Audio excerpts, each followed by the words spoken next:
It's time for Michigan Sports Talk Morning Show, broadcasting live all across the state of Michigan and Northwest Ohio. This is X's and Bros.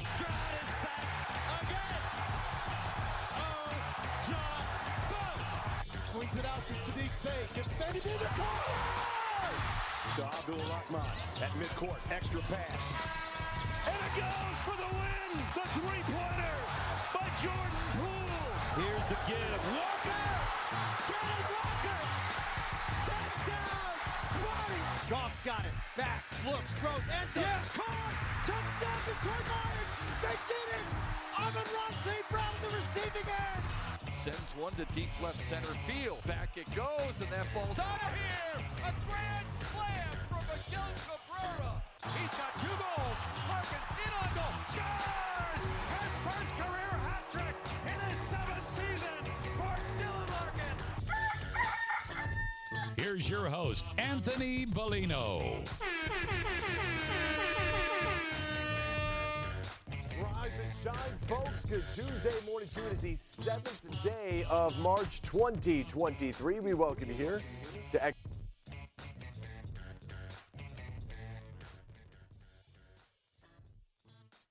coming to you live from the Collaborative Lab, just about 5 minutes north of downtown Grand Rapids. If you are watching on our television affiliate, BCSN, or maybe you're streaming live on our YouTube page at Michigan Sports Network, you'll be able to see the great scene behind us. Yes, it does look like David Letterman. It looks a little Jimmy Kimmelish. It looks big time. We love that.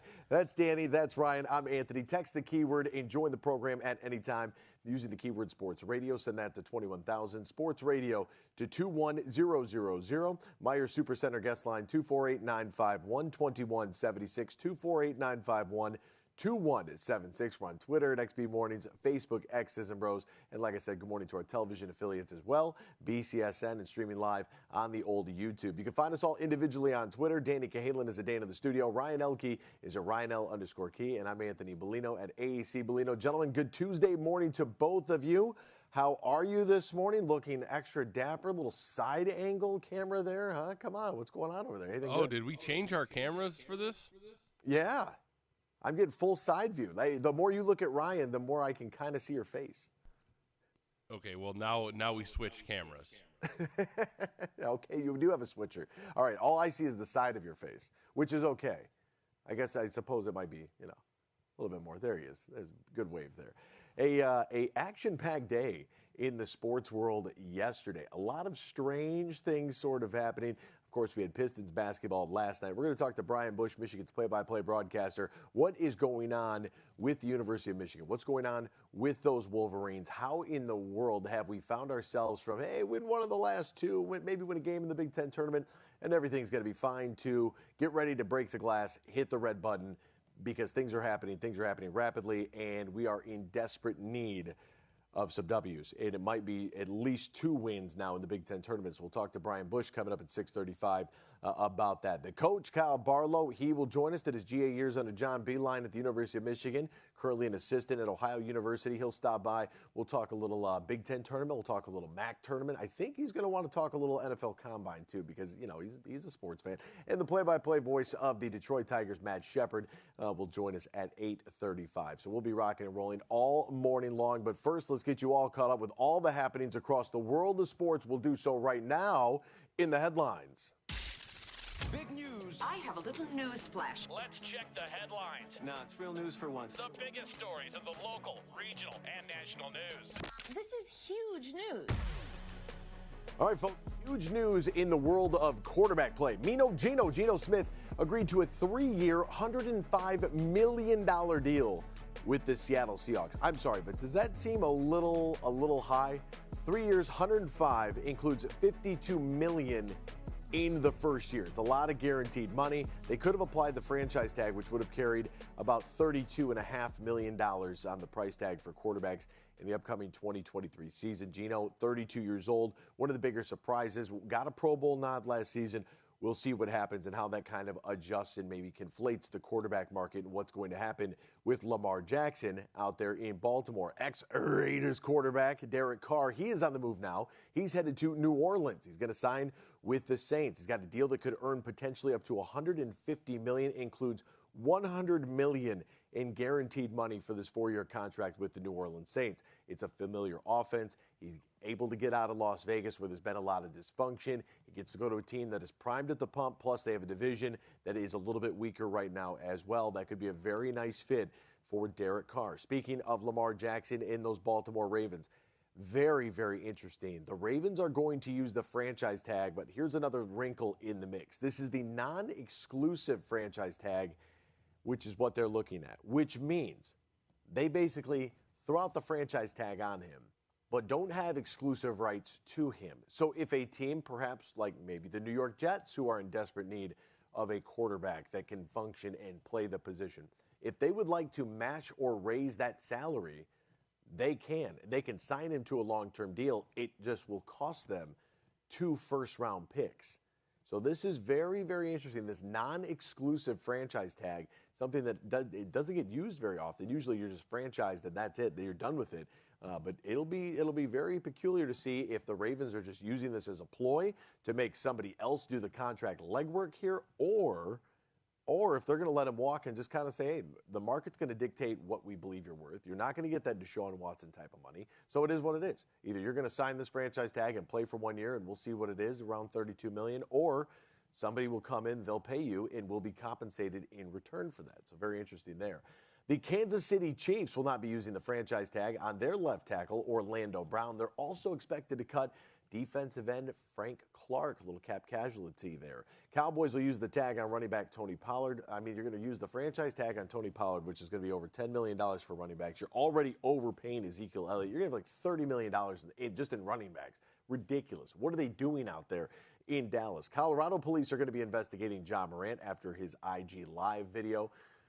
This seemed like a no-brainer. It felt like he was in a nightclub this past weekend. We decided to go on his Instagram Live and wave. Have we confirmed what pistol he was actually using? Was that a Derringer? Do we know what that was? Was that a 22? It was like a pea shooter. Well, whatever it was, he was like, what did Dan say yesterday? Daintily? Is it daintily? He was. He was daintily showcasing his firearm. The police said yesterday they're going to investigate the actions because, well, you cannot carry a firearm into a nightclub. We were laughing about it yesterday. The NBA said, not so fast, my friends. They're actually going to have the last laugh in Giannis Antetokounmpo's attempted triple-double. The NBA has rescinded his triple-double because they did not say, they said that it must be an honest attempt to make a field goal. They don't believe that was. I mean, it wasn't any worse than what Ricky Davis did. You remember Ricky Davis from the Cavs when he shot the ball at his own hoop to get his 10th rebound? At least Giannis put it up on the opposition's basket. But if you're going to go back and take a look at that rebound, I mean, do you have to go back in time now to take a look at every one of Russell Westbrook's assists? The triple-double machine himself? Is that what we need to be doing here? I got a lot of questions here for the NBA and their statisticians. Your boy, Connor McDavid, best player in the world right now, hits a career-high 124 points. He cannot be stopped. He scored twice to push his NHL leading goal total to 54 in a 3-2 victory last night. Yes, 54. How many total points does Dylan Larkin have? He's in the, I think it's 58. 58. McDavid has 54 goals. Just food for thought there for the folks that thought that there was a hometown discount, $8.7 million. Houston at UCLA as well as Kansas atop the men's basketball poll. Houston's 1, UCLA 2, Kansas 3, Alabama 4. Purdue is going to be hanging around at number 5. This is interesting. Indiana slips to 19. And if I'm not mistaken, that is it for the Big Ten, which right now, according to, Jerry Palm is looking at 10 teams. Bracketology with Joe Lunardi, also 10 teams in the NCAA tournament. We'll get some thoughts from Kyle Barlow on what he believes about that. And congratulations to Louisiana. They have won the Sun Belt tournament for the first time since 2014. We had the Sun Belt tourney last night. We also had the West Coast Conference semifinals. Gonzaga won, St. Mary's won. Typical matchup of 1 and 2 there in that conference championship. We're going to step aside. When we return, the Detroit Pistons were in action last night. It was suffering. Terry has a great message he'd like to pass along. Terry here on the west side. Terry, we're in your backyard. We're in your neighborhood doing the show live from the Collaborative Lab. Do not go anywhere. Stick around. Stay tuned right here to X's and Bros on the Michigan Sports Network. From the biggest of big games to the littlest of the little. There you go! Go! No, first base! Go, run! Whenever you shop Meijer, you help support hundreds of local sports teams across the Midwest. From some of the biggest stadiums in the state to the familiar fields down the street. You're helping make a difference to the people and places you call home. Learn more at Meijer.com/community. Huge here for my good friend Tom Rosenbach. Now, he's a managing partner at Br0's. They are one of America's top accounting and business firms, and they're stronger than ever before with their new partnership with Dorn Mayhew from the east side of Michigan. If you're a small business, big business, and you're looking for the professionals who can help your business on any tax or business need you have, go to BeanGarter.com. That is BeanGarter.com. And we're close to March Madness, so be looking for our huge bracket challenge where you could win big cash, courtesy of Tom Rosenbach and his team from Br0's. We'll have more details in the coming weeks. But if you're a business decision maker or owner and you're looking for professionals to help your business, contact Tom Rosenbach and his team at Br0's. BeanGarter.com. They say consistency is the key to success. They weren't wrong.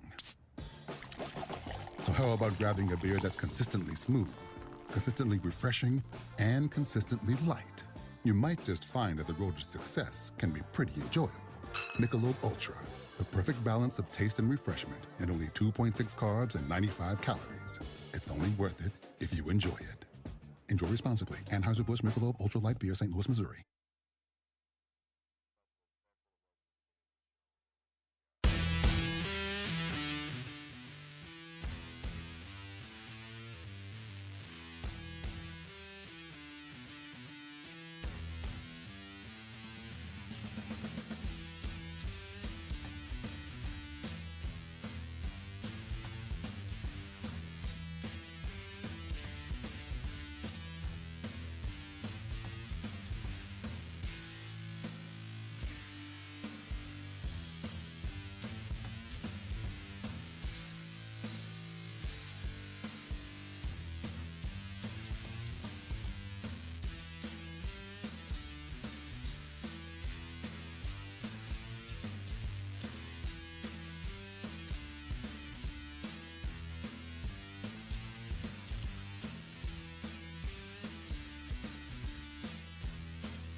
You're listening to X's and Bros on the Michigan Sports Network. Can't call in? Text us using the keyword sports radio and send it to 21000. Or tweet us at XB Mornings. Now back to Danny Cahalan, Ryan Elke, and Anthony Bellino. Welcome back here to X's and Bros on the Michigan Sports Network. You heard Eric, Danny, Ryan, Anthony, all joining you. Thank you for joining us, no matter who you are, where you are, how you may be listening, all across the great state of Michigan and in Northwest Ohio as well. From Traverse City down to the Glass City, GR to the Motor City, we say good morning to you. We welcome you. We thank you. We appreciate you. And, of course, we encourage you to join the program at any time. Text the keyword Sports Radio. Send that to 21,000. Sports Radio to 21000. Meyer Supercenter guest line 248-951-2176. Or, of course, you can always holler at us on Facebook at X's and Bros, on Twitter at XB Mornings. And if you're in the YouTube stream, you can hit us in the comments there as well at Michigan Sports Network. All right, Terry here on the west side. We're in Terry's backyard here at the Collaborative Lab. The Detroit Pistons suffered their 50th loss of the season Monday night, falling to the Trailblazers by 6 points. Detroit, losers of 9 of its last 10 games, and now has a projected season-ending record of 19-63. Once again, big thanks to Terry, one of the contributors to this program. Don't know if he's listed it on his resume yet on LinkedIn, but every single morning and getting ready to go from a Pistons basketball season that will see, probably 60 losses, somewhere in that range, to a Tiger season where they might only see 60 wins this year. So Terry's in for the long haul, and we appreciate you. I did see somebody said, like a damn, I guess, yeah, maybe 60 wins. Somebody said something about suffering through the Pistons, and I chuckled at that a little bit last night. As Johnny Kane told us about a week and a half ago, this right now is about the integrity of the percentages. That's how we're putting the window dressing. That's how we're covering up the T word, right? Because we don't want to say T in the NBA because, if you say tank, then everybody gets in their feelings and they're worried about it, because if you're 30th in the NBA, if you're 29th in the NBA, if you're 28th in the NBA, you all have the same percentage chance in the lottery, 14%, of getting that ping pong ball to bounce your way in the VW sweepstakes for Victor Wembanyama. Now, what happens if somebody who had maybe the 5th or the 6th best odds jumps up to number 1? We've seen it happen before. It could absolutely happen again. There is no guarantee that being one of the bottom 3 gets you Mr. Wemby. That being said, if you don't get Mr. Wemby, you've basically taken this season and everything you've put into it, and you've just lost an entire year. 22-23 was just a giant, and not only a loss in the actual loss column, but a loss to the fan base and a loss overall the entire season. You've basically thrown it away, because what on this team that you saw last night? Now, no Bojan Bogdanovic. Bogey's out for the integrity of the percentages, some made-up injury. No Killian Hayes. Was really looking forward to his 12 points in 40 minutes. There obviously is no Cade Cunningham. You had Marvin Bagley and James Wiseman. You have no Jalen Duren last night due to injury. So the injury report is pretty lengthy at this point. That is because it's all part of the effort to improve those percentages of getting that ping pong ball. That all makes complete sense. They played the Blazers last night. Tim McCormick on the call noticed right away. Look, Damian Lillard was going crazy in the first quarter. Second quarter, they decided to run a little bit more of a double team at him. They kind of sort of slow him down a little bit. If you call 31 points, 13 rebounds, and 12 assists and a triple-double on 10 of 28 shooting, slowing him down, it was the Damian Lillard show. Good to see Jeremy Grant back. He was talking with Cade Cunningham a little bit before the game as Cade Cunningham was going through, I don't really know. They talked about, he's going through warm-ups. Obviously, he's not playing. I don't necessarily consider it warm-ups. He's there while the team is warming up, I suppose. Maybe that works as a way to kind of phrase it and say it. But he was there talking to Jeremy Grant. Good to have him back in the building. He was just a smooth 26 points, 6 rebounds last night. Piece of cake, easy work for a team in Portland that is 3 games under 500, that the Pistons have nowhere near the same star power that they have. And you look at how much they're struggling. And I think that last night kind of highlights once again, Victor Wembanyama is the wing that this team desperately needs. They have one professional shooter on their team. For a professional basketball team, they have one professional shooter. That's Bogey. You have Jaden Ivey, who struggled to shoot the basketball last night, did a really good job of facilitating it, had that great highlight, dunk on the strip and decided to get out in the open floor a little bit and be able to run with it. That was great. Who is going to be your shooter on this team? Is it Isaiah Livers? Is that who the guy is? 7 of 12 last night. We know he's got a smooth stroke. Can he stay healthy? Can he stay in the lineup? And is that, are you going to put Isaiah Livers, are you going to add him to another team in the NBA and say, hey, that guy works? And how many of those guys do the Pistons have? You look at what Phoenix was just most recently able to do by adding Kevin Durant, right? With all the star power that was traded here, there, and everywhere else at the NBA trade deadline, there is one guy that you can literally plug and play wherever you'd like to on any given team in the NBA. That one guy is Kevin Durant. That's who it is. Is there somebody on this Pistons team that you are going to be able to add to another team that you say immediately that guy has a positive impact on that club? I don't know if we have him. Oh, a Bogey? Bogey. Bogey not in the lineup last night. Bogey, the one professional shooter that we have. You're right. Bojan, you could add anywhere. Imagine Bogey's like your sixth man.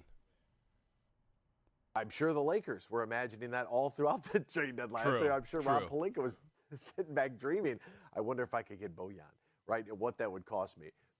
But this is a team right now that is, I hate to say it like this, they're going to be removing their head coach. I think that writing's basically on the wall. Everybody knows that it's coming.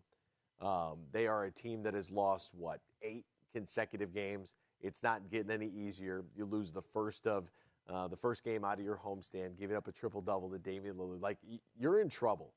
You're in a lot of trouble. And I don't think that you have the tools. A first of 5 at home with a double dose of Tyrese Halliburton at the end of the week on Saturday night against the Pacers in the slice, and then and Monday, a week from yesterday. So those would be the 2 games against Halliburton coming to town. Maybe you get that game against Charlotte on Thursday. Who knows? You're back in action tonight. It's against Washington. It's at 7 o'clock. That's where it's going to be. Bally Sports. We can all enjoy it together. Dan, did you have to work that game last night? No, I did not. I was enjoying that and Monday Night Raw. Okay. All right. So you enjoyed that Pistons game. It was fun to see Damian Lillard. It was fun to see him. He's a good watch. He's worth the price of admission. He had 15 of their first 20 points or something and then laid off.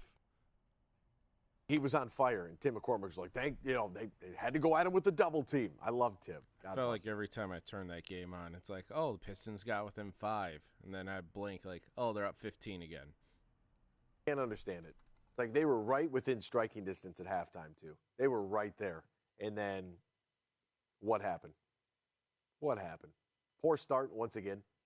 But you're not expected to win that game based upon where the injury report is at, where this team is headed, the direction with, 17 games left in the season. For Pistons fans, I saw our guy Lazarus Jackson tweeting about this. I don't know how we're doing this right now. As an entire fan base, to go through what the Red Wings just went through after the double whammy loss to Ottawa to basically, I wouldn't say blow it up, but Sundqvist, Verana, Bertuzzi, Hronek, completely changing the face of the outlook of the organization, dealing 4 of your biggest players for draft capital. The Pistons now floundering. Fans can't wait till this season gets over. And who knows what's going to happen this Tigers season. I mean, at least some people right now are optimistic early on before we've even thrown a first pitch of the season. But we shall see. We're going to step aside. When we return, a little Michigan basketball. The Wolverines are on the brink. Can they make the NCAA tournament? Find out next with Brian Bush, their play-by-play broadcaster, next here on X's and Bros on the Michigan Sports Network. Get more for your money at Meijer. Right now, mix or match over 1,000 items and pay just $1 each when you buy 7 of items like extra large avocados, select varieties of Campbell's condensed soup, and select Body Armor's super drink. Plus, it's double points week. Earn 2 times the points for every $1 you spend through M-Perks. No clip necessary. Get more for your money this week at Meijer. See all the deals in the Meijer app. Excludes fuel. They say consistency is the key to success. They weren't wrong. So how about grabbing a beer that's consistently smooth, consistently refreshing, and consistently light? You might just find that the road to success can be pretty enjoyable. Michelob Ultra, the perfect balance of taste and refreshment, and only 2.6 carbs and 95 calories. It's only worth it if you enjoy it. Enjoy responsibly. Anheuser-Busch Michelob Ultra Light Beer, St. Louis, Missouri. Huge here for the Michigan High School Athletic Association.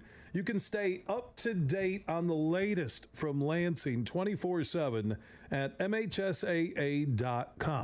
at MHSAA on Twitter, and MHSAA on Facebook. The latest news, press releases, and stories connected to every high school in the state of Michigan, available for you 24/7 from the Michigan High School Athletic Association. Log on to MHSAA.com, at MHSAA on Twitter, and MHSAA on Facebook. And if you're looking for archive boys and girls high school sports, MHSAA.TV. That's MHSAA.TV. 24/7, everything you need to know about high school sports in Michigan. Log on to MHSAA.com.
both.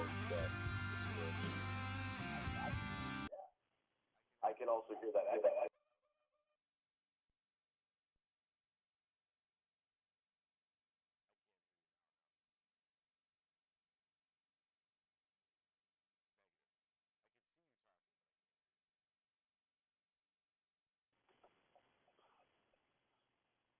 Now you can.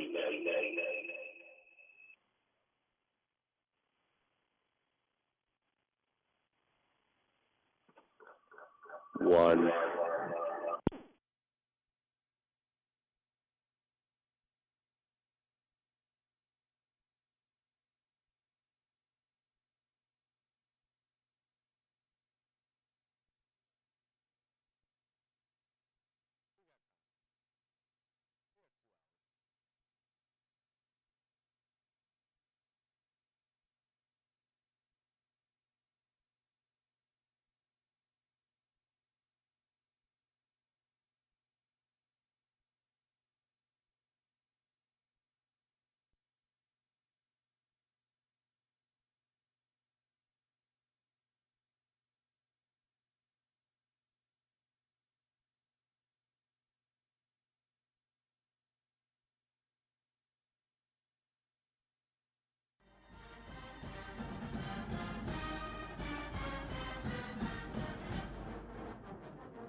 Welcome back here to X's and Bros on the Michigan Sports Network, coming to you from the Collaborative Lab in Grand Rapids. Danny Cahaler, Brian Elke, Anthony Bellino, all joining you. Joining us now, he is the play-by-play voice of Michigan basketball on the Michigan Radio Network. Our good friend, Brian Bush. Brian, my man, good morning to you.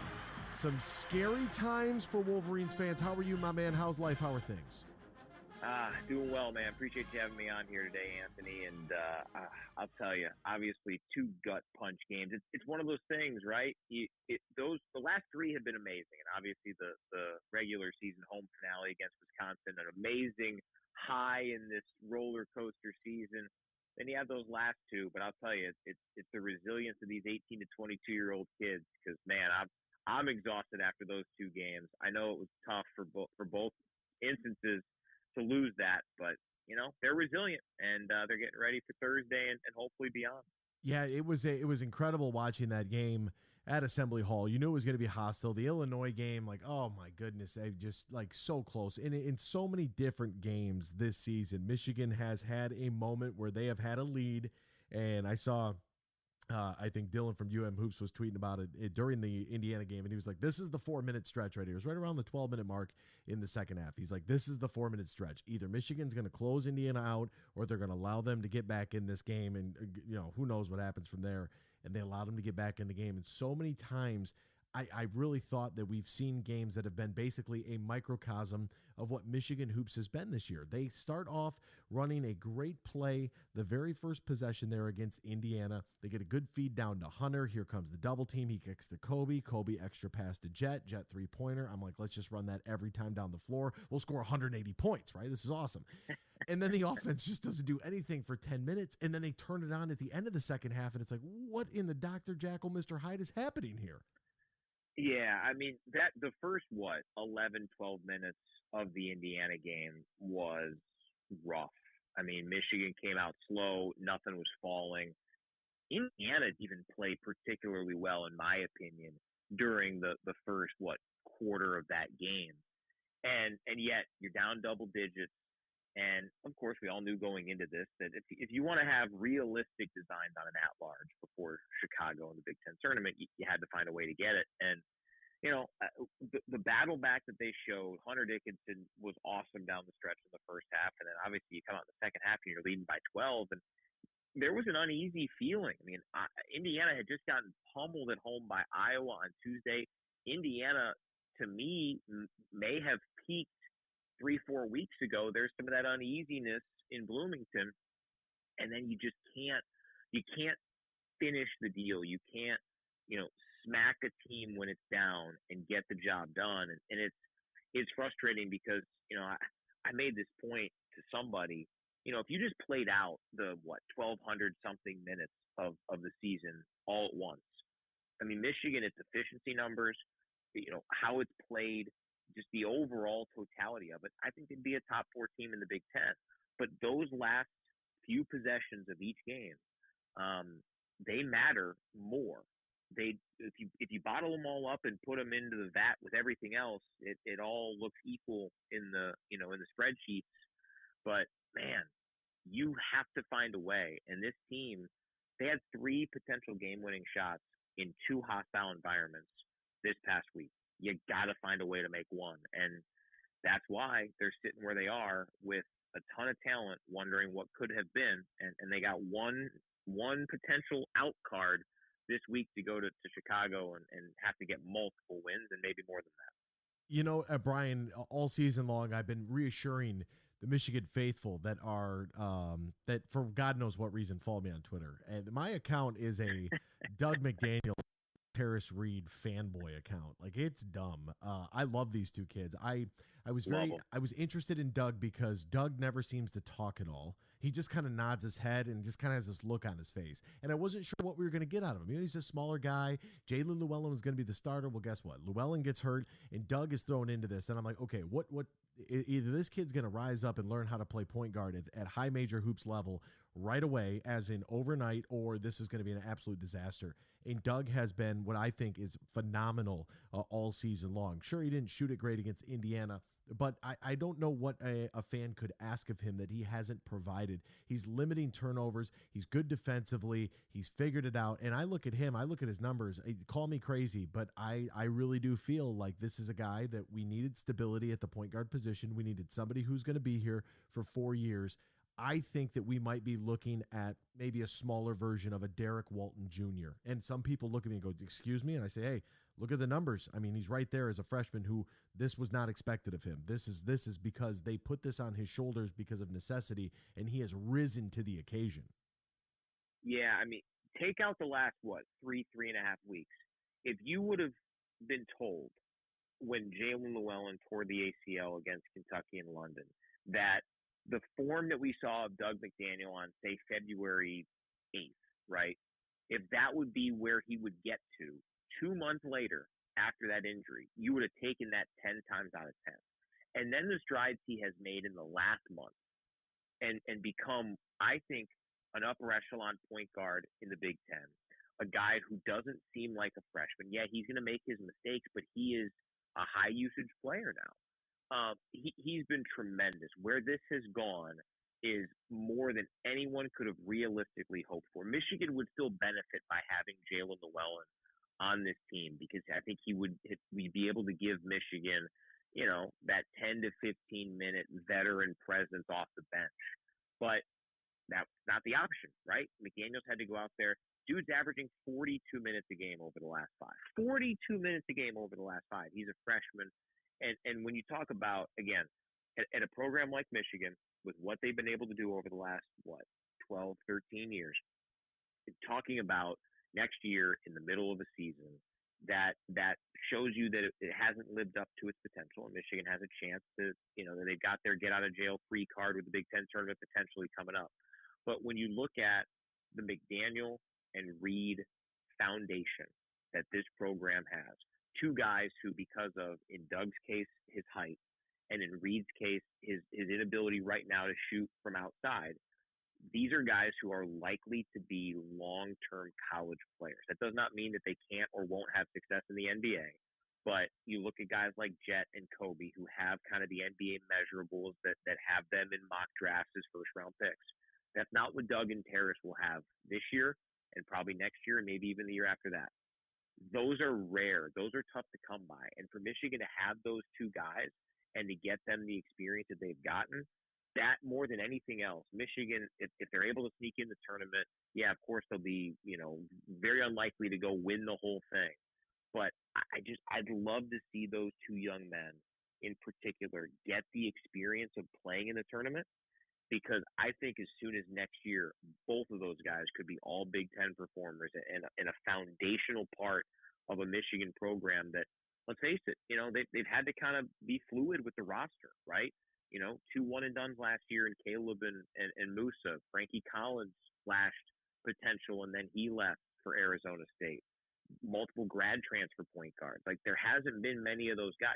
The stabilizing force, the guy who'd been here forever, was Eli Brooks. That was a John Beilein recruit. Doug and Terrace have the ability to be those 4-year pillars that we haven't seen under Coach Howard yet. And I think they've got a real chance to do it. I sure hope so. I mean, just for perspective, you said he's averaging 42 minutes a game over his last 5. Folks, they only play 40 minutes. I mean, overtime, this guy doesn't come out. 43 minutes against Wisconsin in the overtime thriller, 50% from the field, perfect from the free throw line, 6 of 6, 20 points, only 2 turnovers out of a freshman. And Terrace Reed, like, he's gonna get the offensive thing figured out. But I mean, this kid just contests every shot. I love the way he hits the glass. Crazy bounce and athleticism for a guy of his size. I mean, 6'10" ish and about 260, 280, somewhere in that range. Boy, can he get up off the floor, and he challenges. And once the offensive, for as slow as the game is for Doug as a freshman, I feel like it's the opposite. It's a little fast right now for Terrace Reed, but I hope that Michigan fans are enjoying what they're seeing out of him, because I think that the progression that we're going to see from Terrace Reed Jr. from freshman to sophomore and then sophomore to junior, I think people are going to be blown away by him. Well, and this is where Michigan men's basketball has kind of the life hack of John Sanderson, their strength and conditioning coach. And we had Terrace Reed on our radio show a few weeks back, and we had mentioned Sanderson, and Terrace just perked up, and he said, he's like, man, I can't wait to get in to the gym with Sandman this offseason. Terrace, he's still got a little bit of that baby fat on him. I mean, he's going to be a beast. You referenced Dylan Burkhardt of UM Hoops earlier, and I forget the play, but he described something really well in one of his recaps about, Terrace made a great defensive play, and he said, most of the time you would hear that termed as a hustle play. And he's like, with Terrace, a lot of those aren't hustle plays. They're just super talented, instinctual plays that not a lot of guys can make at any size, position, experience level, right? Terrace can do that, and he can do it at a really high level. I think the sky's the limit for that young man and for Doug. As frustrating as this season has been, and again, when you've been to the NCAA tournament the last, more than a handful of years, and you've been to 5 straight Sweet 16s, consolation prizes, looking to the future, that's all BS, right? Like, you want to get in, you got to take advantage of the opportunities at hand. But if this season does end in a hollow way, like it very well could, I think those 2 guys in particular will utilize that to potentially maximize their sophomore seasons. Brian, when we look at this season, and you mentioned it earlier, Kobe's name with the draft, and I read John Hollinger, and then I said, I'm taking Kobe's phone. No one's going to be able to contact him. You're not going to be able to reach out to him. I'm just going to throw it in the lake, and that's going to be it. He's going to stay in Michigan for 2 more years, right? Because it's like John Hollinger wrote that piece in The Athletic. It's like Kobe Buffkin rising up the draft boards. And I'm like, well, I mean, come on now. Why do you want to do that to us like this right now at this moment? One of the things I struggle with, and I love Kobe, and early on in the season when I was trying to figure out what this team is going to be, I'm watching Kobe Buffkin dive for loose balls. I said, he's going to be fine. They got to figure some other things out. And I don't know. It was like Eastern. They beat Purdue Fort Wayne first game of the year. They clobber them. That's what you expect. And then Eastern gave them that battle at Little Caesars Arena. They bounce back and beat Pitt. They lose against Arizona State, a close one against Ohio, closer than expected against Jackson State. But then they get ready for Virginia, and that's a 2-point loss. You play Kentucky, the game you mentioned in London, that's a 4-point loss. And to me, it was like, man, this team can't consistently kind of get up for every game. It's almost like they look at the schedule and play the schedule game, to a certain extent. I didn't even mention Central. Oh, God, I don't even want to look at that one. Yeah. And I hear a lot of people say, man, if you could just have the Central game back. To me, the game I want back more than any other is the Iowa game. Because here's the thing. Central Michigan deserved to beat Michigan that day, right? I mean, if you play that game 100 times, Michigan probably wins at 99. But on that day, Central Michigan was the better team on the floor. I don't think that was the case at Iowa. There are a couple other games you could certainly make the argument for that. But, when you've got I think they're 2-10 in 1 or 2 possession games, and that doesn't include the Iowa against power conference teams, and that doesn't include the Iowa overtime game where it went to OT and they lost by 9. So in essence, 2-11 because it was 0 possession game at the end of regulation. I mean, it's interesting because yes, I do think at times, especially early in the season, they play it up to the level of their competition, and then just those few moments, those spotlight plays. They have not come through enough for this team, and it's frustrating because you see the talent on this roster, you see the progressions that they've made in 5-minute stretches, 10-minute stretches, but it hasn't been good enough, and now they have to go to the Big Ten tournament. I think they probably have to win at least 2 games, and even then, it's dicey. But I'll put it this way, D'Anthony. I could see them losing to Rutgers by 10. I could see them winning the Big Ten tournament. And that's just kind of how this season's gone, and see what happens. And welcome to March. Another one that I really want back, if we're going to go back in time, they lose to Purdue by 5 in a very close game at home, and Purdue was number 1. And it felt like that was such an emotional game that they went to Penn State. And speaking of getting clobbered, I mean, they got beat by 22, and it was just like you could tell the wind was out of their sails. But then they'd pick it back up again. I'm like, what are we doing? But then again, my next question, maybe this is unanswerable, but you are one of the very select few people outside of the coaches themselves that sees everybody, that watches all of it, right? Is the Big Ten good at basketball, or is this just a hodgepodge mess? Because we went from number 2 in the tournament, we dropped all the way to 8. I say we like I play for the team. I know I'm not supposed to do that as a media member, but people know I work there, so I don't give a damn. What is it? Are we good or not? Is the conference good? Or Jerry Palm talking about 10 teams in. Are you kidding me? Yeah, I don't know. I wish I had that answer for you. I was having this conversation with a buddy of mine yesterday. I mean, over under 1.5 Big Ten teams making it to the second weekend. I'd probably lean under. I just don't see enough consistency out of these teams. Now, the bubble is super weak. Do we really know just how great the Big 12 is? I don't know. I mean, I think the Big 12 is probably better than the Big 10, but do I know that for certain? No, not necessarily. To me, I think Purdue was a legitimate national championship contender, and right now they've kind of faded down the stretch. They could reclaim that. They could have some 2013 Michigan vibes to them. But I don't expect to think they're going to win their region and go to the Final Four. I thought a month ago Indiana was the best team in the Big Ten, and I don't see it anymore. They're not consistent enough. Who else? I mean, all credit Northwestern. Northwestern is one of the best stories in college basketball. It's been amazing. But I don't think anybody's going to buy into Northwestern making a run as a 5 or a 6 seed in the NCAA tournament. Like, who's the other team that can do that, right? I don't have one. So I think certainly if you're taking the 10th best team in the Big Ten versus the 10th best team in any other conference, yeah, I like the Big Ten's chances. But ultimately, you are graded at the peak of your powers, at the top of your totem pole. And I don't think the top 3 or 4 of the Big Ten, which has kind of been a rotating mass of humanity that, okay, who's played at home recently?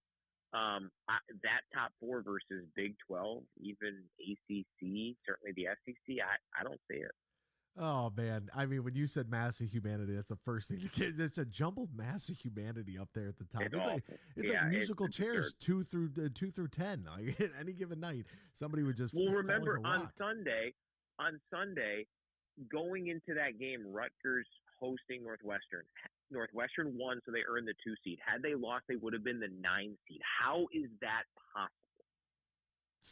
Same with Michigan, right? From 2 to 8, real quick. All you had to do was lose one. Michigan will take on Rutgers on Thursday, and that'll be on Big Ten Network. It'll be a 12 noon tip-off Eastern Time, 11 a.m. Brian's going to be up early. You can listen to him on the Michigan Wolverines Radio Network. Our friend Brian Boesch. You can find him on Twitter as well. By the way, traditional spelling here, it's Brian and then Boesch, in case the people didn't know that already. Brian, my friend, as always, partner, thank you so much for your time. Safe travels. Have a great call and enjoy an extended weekend there, my friend, in Chicago, the Windy City. city. It's going to open its doors and be very kind to the Maize and Blue.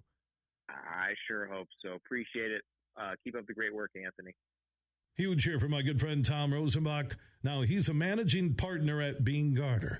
They are one of America's top accounting and business firms, and they're stronger than ever before with their new partnership with Dorn Mayhew from the east side of Michigan.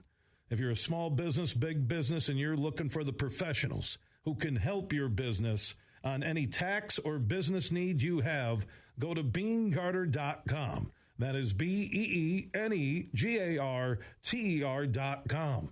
And we're close to March Madness, so be looking for our huge bracket challenge where you could win big cash, courtesy of Tom Rosenbach and his team from Br0's. We'll have more details in the coming weeks. But if you're a business decision maker or owner and you're looking for professionals to help your business, contact Tom Rosenbach and his team at Br0's. BeanGarter.com. From the biggest of big games to the littlest of the little. There you go! No, first base! Go, run! Whenever you shop Meijer, you help support hundreds of local sports teams across the Midwest. From some of the biggest stadiums in the state to the familiar fields down the street. You're helping make a difference to the people and places you call home. Learn more at Meijer.com/community. We might have just come out with our most refreshing Michelob Ultra Organic Seltzer yet. It's called the Essential Collection. It's made with coconut water and real fruit juice, so it's always going to have a real refreshing fruit taste. Can refreshing get any more refreshing?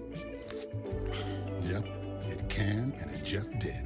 Michelob Ultra Organic Seltzer, made with coconut water and real fruit juice for a superior taste. It's only worth it if you enjoy it. Enjoy responsibly. Anheuser-Busch Michelob Ultra Organic Seltzer, IRC Beer, St. Louis, Missouri. Huge here for all the Mr. Car Wash locations. I think there's close to 30 across the Huge Radio Network. For the one close to you, go to MrCarWash.com, and there you can join their Unlimited Wash Club. Now, this is a quick and convenient way to keep your car shining all the time. It's everything you love about getting your car washed in a simple, easy-to-use, affordable plan. As an Unlimited Wash Club member, you will enjoy all the benefits of washing as often as you like, no long-term contract, convenient monthly billing, and now you can be rest assured with a contactless visit.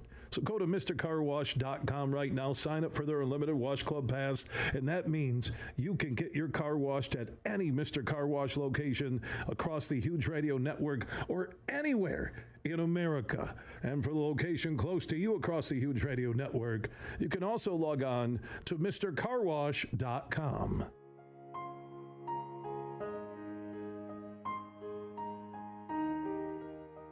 If you or your family is touched by autism, learn more about Freddy's Foundation at #PopTheTap at FreddyThePizzaman.com. That's FREDI, thepizzaman.com, or email FreddyThePizzaman@gmail.com.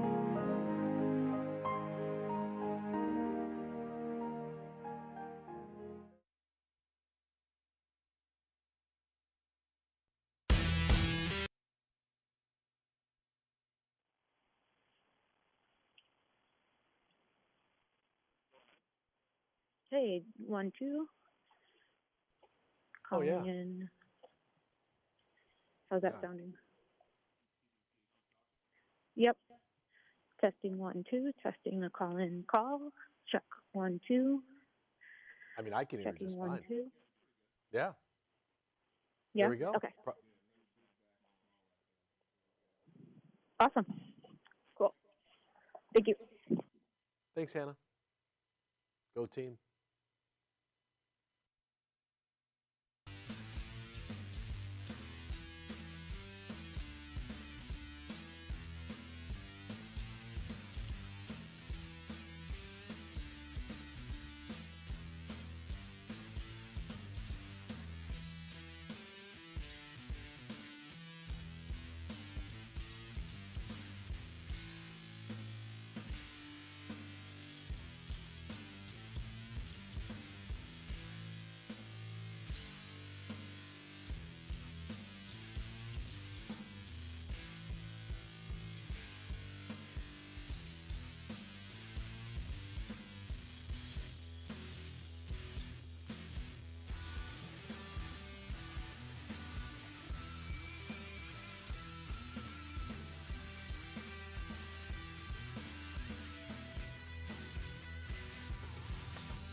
Good morning, everyone. It's time for Michigan Sports Talk Morning Show, broadcasting live all across the state of Michigan and Northwest Ohio. This is X's and Bros.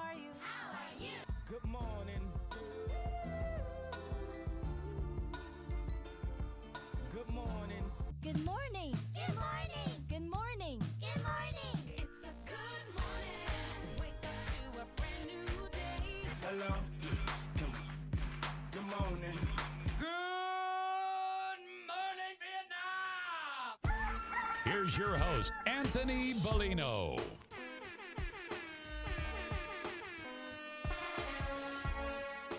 Rise and shine, folks. Welcome back. It is hour number 2 on this Tuesday. It is the 7th day of March 2023. We welcome you here to X's and Bros on the Michigan Sports Network, broadcasting live all across the great state of Michigan and in Northwest Ohio as well, from Traverse City down to the Glass City, GR to the Motor City. We say good morning to you. We welcome you. We thank you. We appreciate you. And of course, we encourage you. Join the program at any time. You can text the keyword Sports Radio. Send that to 21,000. Sports Radio to 21000. Myers Supercenter guest line 248-951-2176. 248-951-2176. We're on Twitter at XB Mornings, Facebook, X's and Bros, and of course, good morning to our television audience as well on BCSN and streaming live on our YouTube page at Michigan Sports Network. Add a .com to that to find our website. xbmornings@gmail.com is the fan feedback email inbox. And you can find us all individually on Twitter. Danny Cahalan is at Dan in the studio. Ryan Elke is at RyanL_Key. And I'm Anthony Bellino at AAC Bellino. Coming to you live today from the Collaborative Lab here in Grand Rapids, over here on the west side of the state. So if you are listening to our flagship 96.1, we say good morning to you and encourage you to come check out. You know what? Can I say Collab Lab? That's good? We can do that. I'm getting a thumbs up from our friends over here. So we'll go with Collab Lab. Yeah. It's just, collaborative. There's a lot of syllables, right? I'm trying to cut down on the syllables. Let's get to Dave in Hudsonville. He's got something on his mind about Big Ten hoops. Good morning to you, Dave. How are you, my friend? Hey, AB, welcome to the West Coast, baby. Hey, it's great to be here. Scott offered to take me out to lunch. Scott in New York, Scott wanted to get me drunk at lunchtime. Take you out to drinks at 9 a.m. Yeah, guys trying to hey, you want an Egg McMuffin and like a Pilsner? I'm like, I don't know about that, Scott. I appreciate it. Dave, I'm surprised. Nothing from you, though, Dave. I didn't get no invitations from you, my friend. You're welcome. You're welcome to come by school today, man. Hey, anytime you want to. What's going on at school today? What do you guys got? You got to be playoffs for basketball, right? Yeah, exactly. Yeah, we're highly rated and waiting on playing on Wednesday tomorrow. So going pretty well with that and so forth. So different district, but I'll call you and check in later. But I wanted to tell you that I think having balance in the Big Ten for basketball is amazing. It's frustrating if you're a fan, but I do think it's a great, because you don't know who's going to beat you on a given night potentially. But I think it's made for a great Big Ten basketball season. And imagine now also when USC and UCLA join the mix in the future. Dave, I think I just enjoy it and really appreciate what's going on with that. And the other thing is when you talk about it, it's a marathon, not a sprint. It's like when you talk about college football and you can't afford, you struggle to lose one game because you're only playing, 13 or 14 potentially or whatever. But in basketball, it's a different gig. And this is where, too, as a Spartan, man, I got to give love. We don't appreciate Izzo enough. 25 straight years this year. The longest active streak in college basketball for going to the NCAA tournament. And it's like people just get too comfortable with him being that damn good all the time.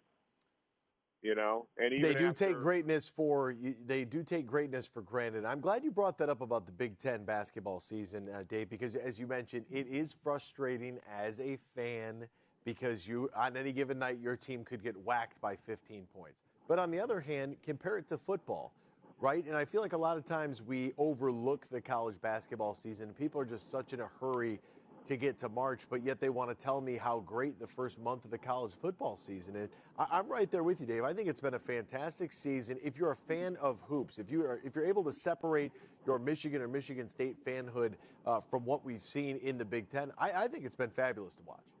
Yeah, and you're too young. You don't remember. I grew up with the Big 2 and the Little 8 in Big Ten football.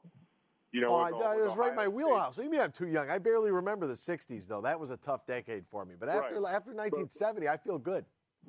Yeah, but at the end of the day, that was such a big thing for so long. And Woody Hayes and Bo Schembechler didn't have to work hard to get a lot of wins. Very frankly, you know, it was pretty darn easy in the Big Ten for you to win 75% of your games at that time. You know, and kind of roll through there and so forth. And it's very different. But if you look now at what goes on, especially in Big Ten basketball, man. And the other thing I guess I would say, you know, it's not also about who has the most talent. You know, I think it's who has talent, but also who understands how to coach their talent and put things together. And that's where I think Izzo's strength is. You know I mean, after you see what happened on campus at Michigan State, that loss to Iowa, and then they bounce back and they win their next two games and so forth and come through. And that's why they play the toughest schedule in the Big Ten, and annually they do that. He wants a team that can take a punch and is going to get knocked down during the year, but knows how to get up. And I think that's one of those characteristics. I mean, it's going to be tough for them to win a national championship, but I guarantee nobody wants to play them in the tournament. You know, you raise a really good point there. I'll ask the coach Kyle Barlow about that because we've seen this at a micro level within the Mid-American Conference. Because you look at Acuff, Farrakhan, and Imani Bates at Eastern Michigan. There is no way that team should have only won 8 games. There's no way that team didn't make the Mid-American Conference tournament. Oh, but wait, they did not finish in the top 8 of the MAC. When you start to talk about Tom Izzo building a culture, how does talent fit into that mix? What is more important? You know, for a long time there during the football season, Dave, I got a lot of phone calls here on this program where people wanted to talk about, you know, Dan Campbell's just a culture guy and it doesn't matter and it's overused. It's really, honestly, the most important thing that you have, because once you have built the foundation, once you've built the culture, you've set that expectation. Now, whenever anybody comes to your program, whether that is a high school senior that's looking to be a freshman coming in, or whether that's a free agent at the professional level, those individuals are coming in, and that expectation has already been set. You're not going to get away with any of this shenanigans. I think that's incredibly overlooked. I think it's incredibly important, and I think when you reference Tom Izzo and the success that Michigan State has had, it's because of the culture that they've built there in East Lansing. Yeah, and he'll also say to you, you know, nowadays in this day and age, too many people are too fragile. You know, we let people run from an obstacle or a challenge as opposed to finding their way through it. He really relishes that, and he sets that up for his team. But with the transfer portal now and everything else, and even with helicopter parents in this generation, they never want their kids to fall down. And you never want to have them experience, you know, challenge and obstacles and going through and being resilient. And they'll avoid it, or they'll choose flight, or they'll run away from it. And he's just the opposite. You thrive on it, because if you want to learn how to become unfragile and how to become tougher than nails, you got to go through and experience a fight and go through and find your way through to the other side and work your way through it as opposed to run from it. And I think more coaches now, you know, that's just in our society in general.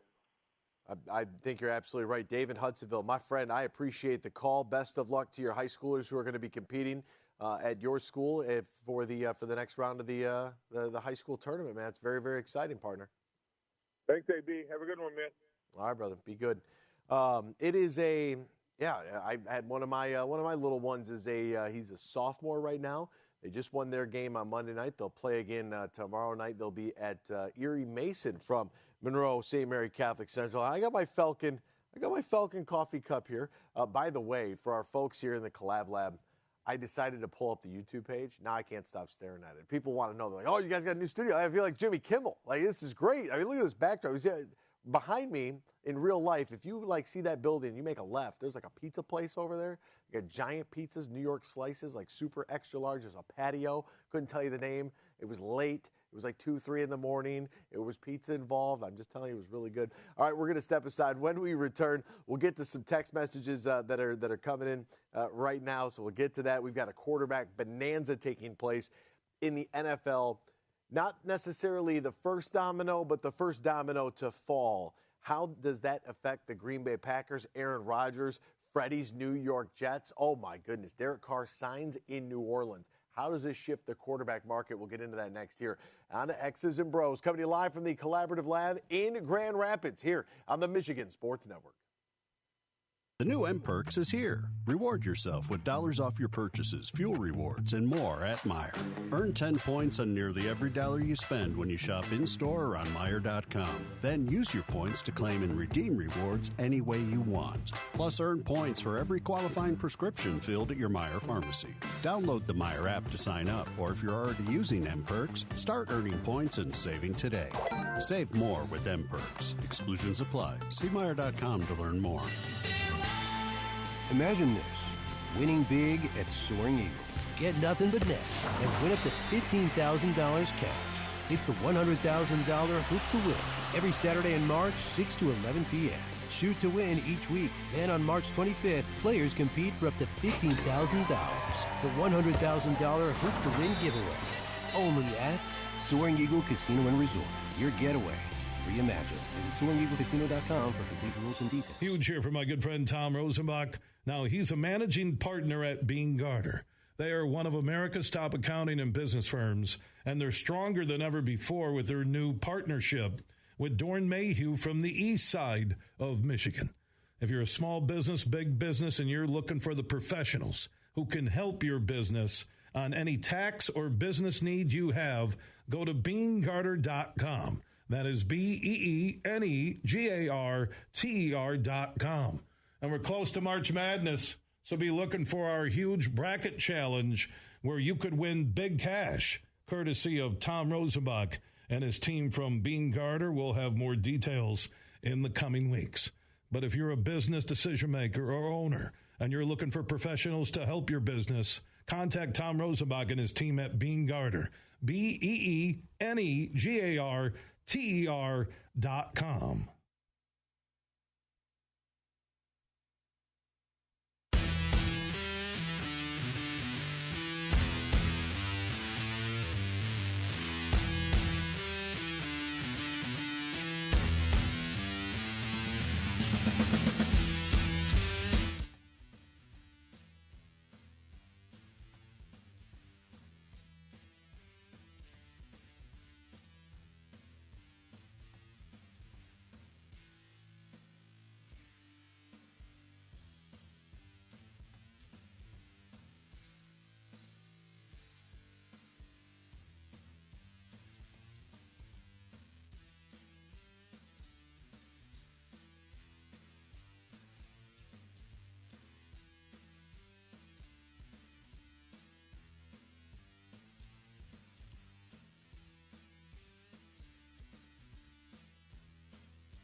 Share your thoughts all morning long on the Meyer Guest Line.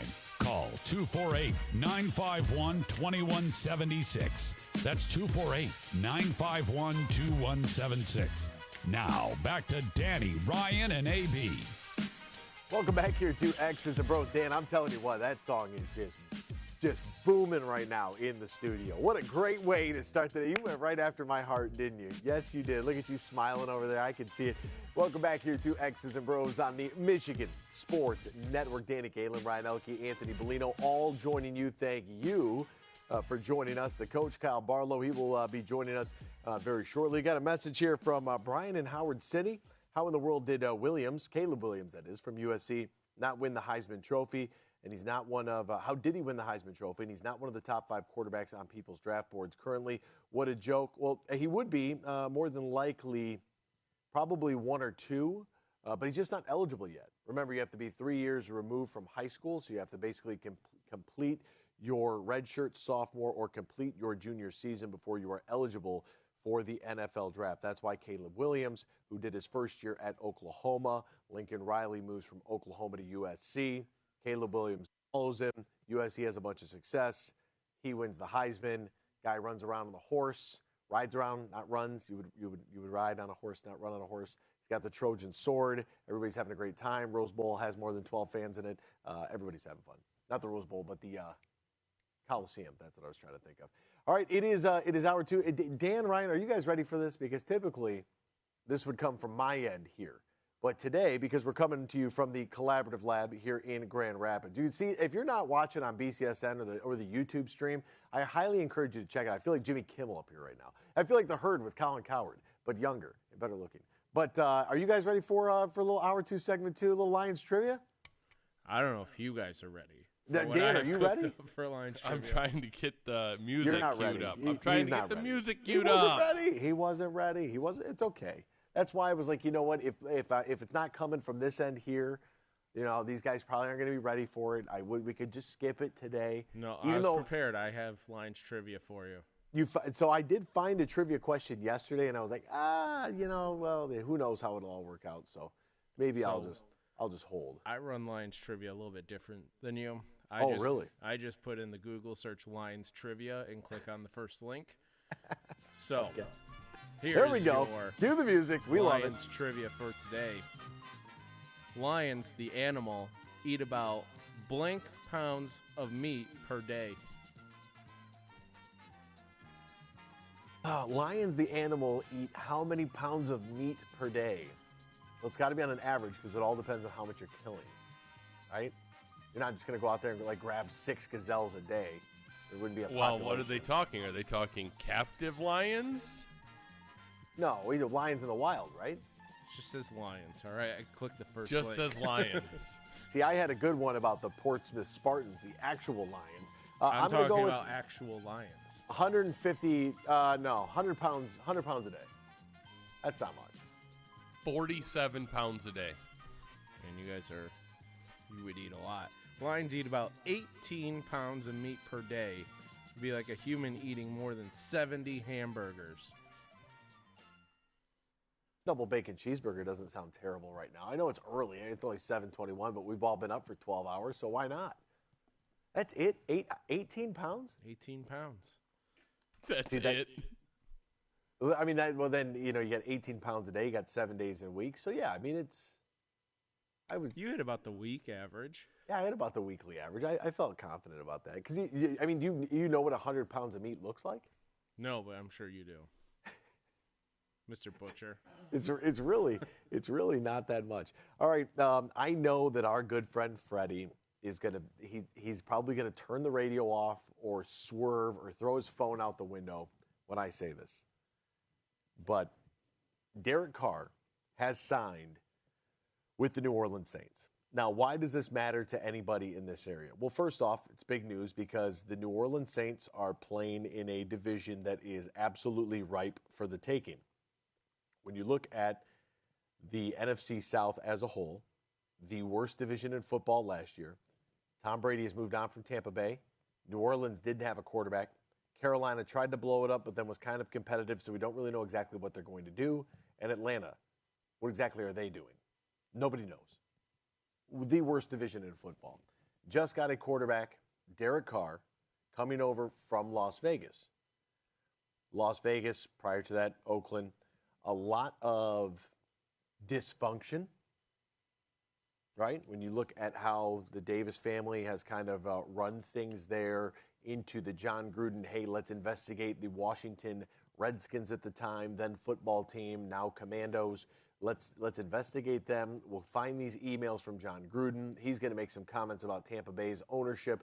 It's going to force the Raiders to actually fire John Gruden, interim head coach, new head coach, Josh McDaniels. The whole thing is a mess. Derek Carr, they want to move on from him. He finds a situation where they have a winning pedigree. They have a roster that is ready to compete. They have a division that, okay, you can now leave Justin Herbert twice a season. You now leave what we assume will be better this year, Russell Wilson, along with Sean Payton in Denver. You can leave seeing that twice a year. Oh, and by the way, the Kansas City Chiefs, who have reservations at the Super Bowl every year, you get to leave Patrick Mahomes and Andy Reid twice a year. So take away those 6 games off your schedule, and let's insert Carolina, don't know what they're doing. Atlanta, don't have a quarterback. Tampa Bay, went all in with Tom Brady, 1-1. Last year was a disaster. Division that is ripe for the taking. Good move for Derek Carr. Derek Carr is going to sign for a deal that could potentially be worth up to $150 million, but what's most important, he's got $100 million guaranteed over 4 years. That's a pretty nice contract right there.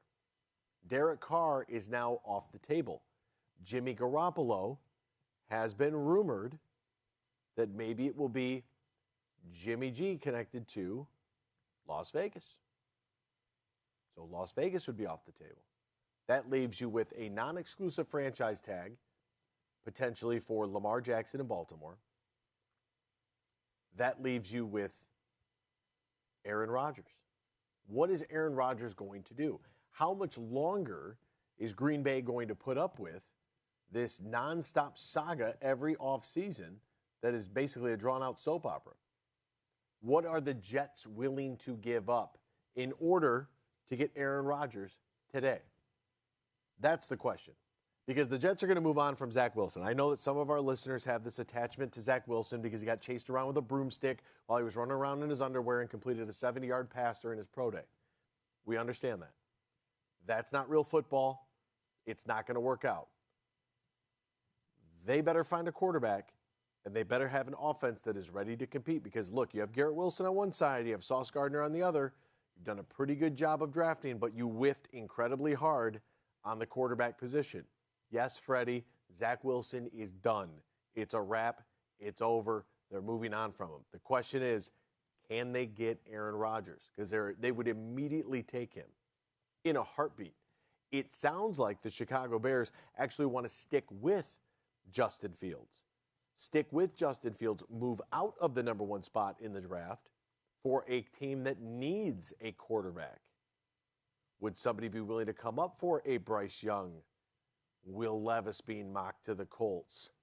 C.J. Stroud. Nobody's talking about C.J. Stroud. C.J. Stroud is a very good thrower of the football.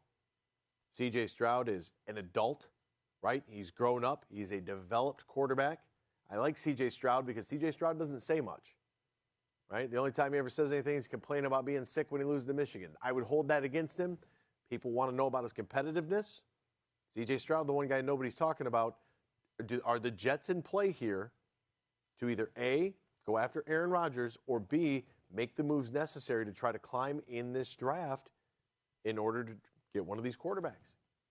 That's what they need. Very, very interesting. If Aaron Rodgers moves on, is Jordan Love actually ready to play NFL football? What does that mean for the Lions? In a division, Justin Fields in Chicago, Kirk Cousins in Minnesota will take a step back. Everything's lining up. Windows wide open. We'll step aside. When we return, the coach, Kyle Barlow, he joins us next here on X's and Bros on the Michigan Sports Network. Huge here for my good friend Tom Rosenbach. Now, he's a managing partner at Br0's. They are one of America's top accounting and business firms, and they're stronger than ever before with their new partnership with Dorn Mayhew from the east side of Michigan. If you're a small business, big business, and you're looking for the professionals who can help your business on any tax or business need you have, go to BeanGarter.com. That is BeanGarter.com. And we're close to March Madness, so be looking for our huge bracket challenge where you could win big cash, courtesy of Tom Rosenbach and his team from Bean Garter. We'll have more details in the coming weeks. But if you're a business decision maker or owner and you're looking for professionals to help your business, contact Tom Rosenbach and his team at Bean Garter. BeanGarter.com. They say consistency is the key to success. They weren't wrong. So how about grabbing a beer that's consistently smooth, consistently refreshing, and consistently light? You might just find that the road to success can be pretty enjoyable. Michelob Ultra, the perfect balance of taste and refreshment, and only 2.6 carbs and 95 calories. It's only worth it if you enjoy it. Enjoy responsibly. Anheuser-Busch Michelob Ultra Light Beer, St. Louis, Missouri. The new M-Perks is here. Reward yourself with dollars off your purchases, fuel rewards, and more at Meijer. Earn 10 points on nearly every dollar you spend when you shop in-store or on Meijer.com. Then use your points to claim and redeem rewards any way you want. Plus, earn points for every qualifying prescription filled at your Meijer pharmacy. Download the Meijer app to sign up, or if you're already using M-Perks, start earning points and saving today. Save more with M-Perks. Exclusions apply. See Meijer.com to learn more.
Welcome back here to X's and Bros on the Michigan Sports Network, coming to you live from the Collaborative Lab here in Grand Rapids. That's Danny Cahalan, Ryan Elke. I'm Anthony Bellino. Joining us on the phone now. He did his graduate years under the John B. line at the University of Michigan, a Concordia alum, and now he runs the sidelines at Ohio University, assistant coach there for the Bobcats. Get ready for the Mid-American Conference Tournament. Our friend, the coach, Kyle Barlow. Find him on Twitter at KyleBarlow4. Send your children's recruiting tapes there, Coach Barlow. It is championship week, my friend. How are you, partner? How's life? How are things?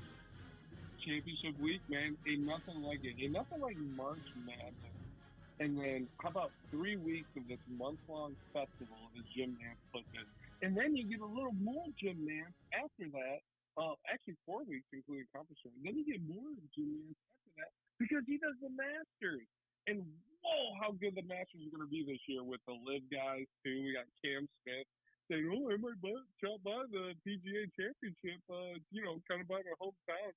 What a time. What a time to be alive. And, starting with championship week this week with all the conference basketball.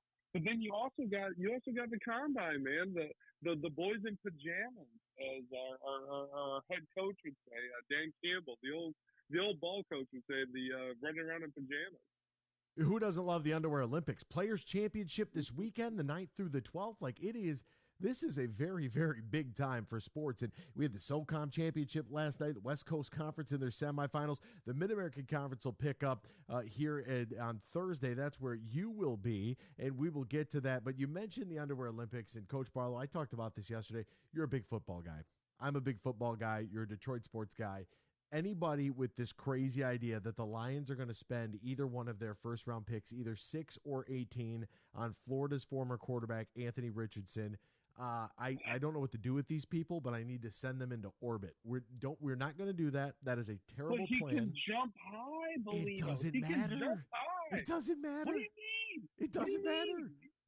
What do you mean? Okay, so I heard you do this bit, and I loved it too, by the way, because it's like if you look at like the quarterback's vertical, what more meaningless stat is a quarterback's vertical? Just much like as you see Tom Brady with the 40-yard. But let's go with the 40-yard dash. So our boy DJ Turner from Michigan tied for 5th all time in 40-yard dash at 4.26 seconds this year. So who can you name 2 of the other top 10 fastest 40-yard dash times in NFL pajama history? Okay, so I need to be able to find who is it going to be. I know that Chris Johnson is one of them. I don't know. 4.24. Tied for 3rd. I would have no idea who he tied with, and I don't know who the record holder is, to be honest with you. By the way, DJ Turner 4.26, elite, right? Phenomenal. Why was he not taking kickoffs at Michigan? I don't know. Don't you want your fastest guy back there? But anyway, do you remember John Ross in 2017 ran a 4.22? Yeah, you probably do. Do you remember Kalen Barnes ran a 4.23 last year? Kalen Barnes, Pro Bowler, right? All rookie team? Oh, no, wait. Because that has no correlation. Remember Rondell Melendez ran a 4.24 99? How about we talked about it, Dry Archer, a running back, 4.26. Dre Archer in 4.26 in 2014. I believe Dre Archer. Didn't he play for the Bengals? Didn't he get drafted by the Bengals? Is that him? I don't know. How would I remember Are we that? talking about? Let's see here. We got another one. How about Stanford Route, 4.27 in 2005. You know what? 8 of these 10 are defensive backs, actually cornerbacks, running these elite times. You know what Charles Woodson ran as his 40 time in the NFL Combine? Off the top of your head? 4.45. I have no idea because you know what? It doesn't flipping matter. The dude could read a football coming out of the quarterback's hand. He could play a cover 2. He could play man-to-man. He knew how to cover the flats in the cover 2 just long enough to bait the quarterback and throw it his way. Do you know why Michigan is the best team in college football in 97? Because nobody threw Charles Woodson's way. You know why? It wasn't because he ran a 4.21 40. It was because they knew he was a ball hawk. And if you threw his way, you're in danger of throwing a pick. So might as well just not do it. So that limited one half of the field. Like, do you get my point? Like, I agree with Dan Campbell. Like, we watch film. We don't watch men running around in pajamas. And look, I mean, Charles Woodson, elite, right? Both sides of the ball, special teams, guy was everywhere. What in talking about Anthony Richardson, all these people talking about the Lions got to get him and all. Then stop it right now. The guy's vertical leap was almost better than his completion percentage. His vertical leap was 40.5 inches. His completion percentage was 53.8. Like, come on, man. That's in college football. I know it's the SEC. That's not the NFL. Is he throwing the jump pass like Tim Tebow and Urban Meyer? Because then at that point, maybe his vertical makes a difference. But I submit that it does not. I submit that it does not make a difference. It took your breath away right there. Oh, literally like Top Gun. You take my breath away. Oh wow, he sings too. Oh yeah, we were inverted. You know. I can only imagine what when you just sang that, the thought in the eyes your wife is giving you right now at this moment. I can only imagine what she's thinking. Like, why is Kyle singing to Bellino right now? Hey, don't worry about it, sweetheart. It's all good, baby. But I want to know about quarterbacks when they go to the board. I want to be able to be able to sit down and have a coach or a GM select a quarterback and say, we sat down, we went to the board. In this process, we were going through film. He impressed us from being able to know the game of football, identify, read, things of that nature, things that are going to actually translate. I expect every quarterback to hit every throw at the combine because, look at Zach Wilson. The guy, they chased him around with a broomstick, and he made his draft stock went through the roof because he made one throw. Like, you should be able to throw it 60 yards. You're applying for an NFL job at quarterback. Like, that should be the bare minimum. You can throw it 60. Come on now. And I wasn't there, obviously, in the deliberations of draft Tom Brady between the New England Patriots. But do you think the New England Patriots drafted Tom Brady by running around with broomsticks?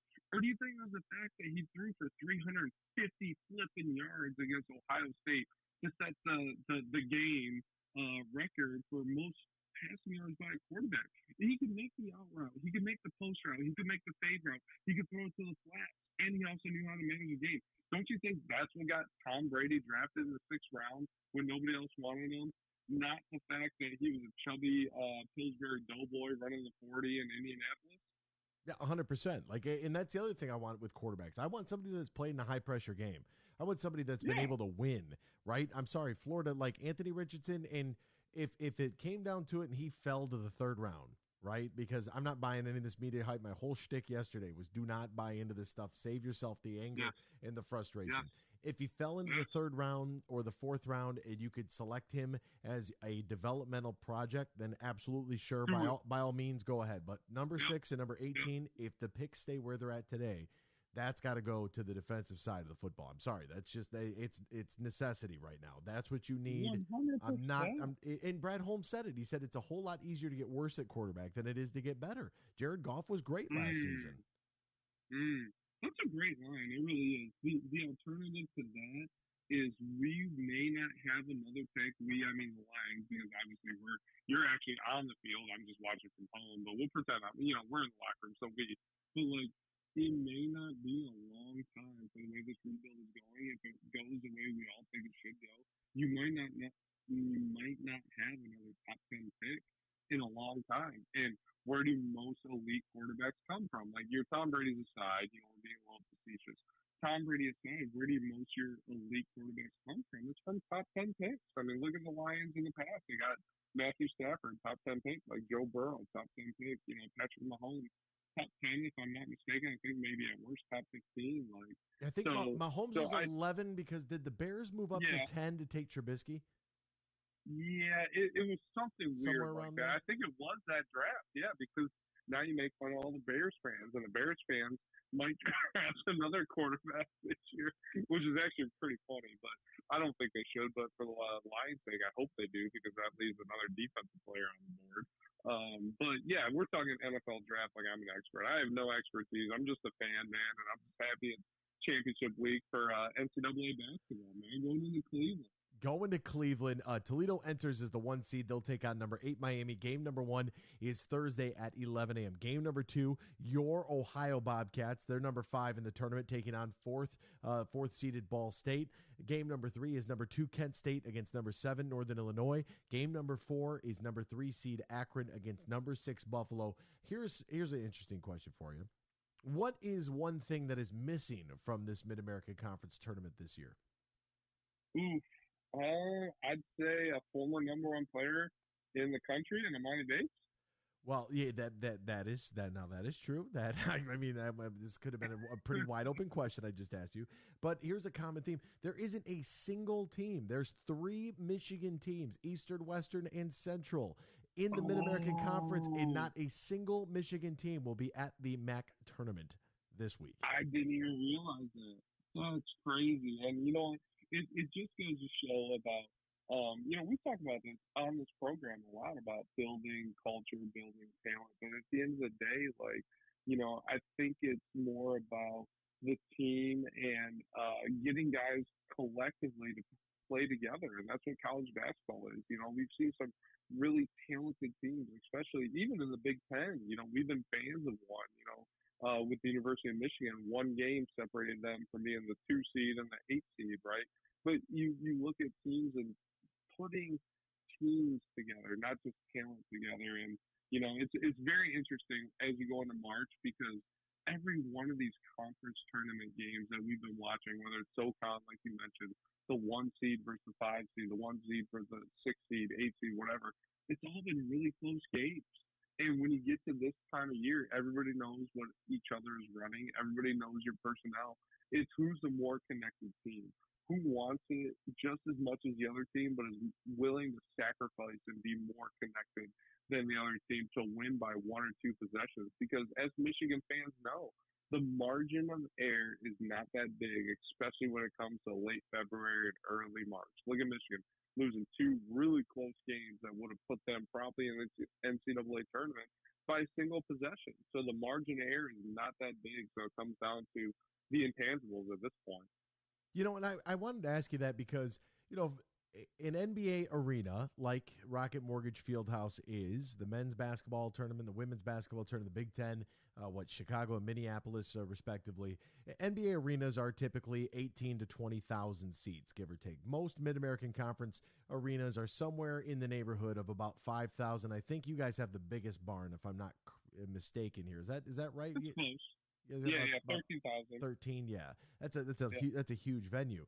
And so your depth perception is going to be a little bit different. The fact that you have an NBA locker room, you're walking into an NBA arena, playing on an NBA floor, every kid's dream in a meaningful game, depth perception, so many things go into this. This is very, there's a lot to it, and especially for a lot of young men who are, this might be their only time on an NBA floor, right? So this is like a dream come true, but at the same time, you just got to be really good for 40 minutes at a time.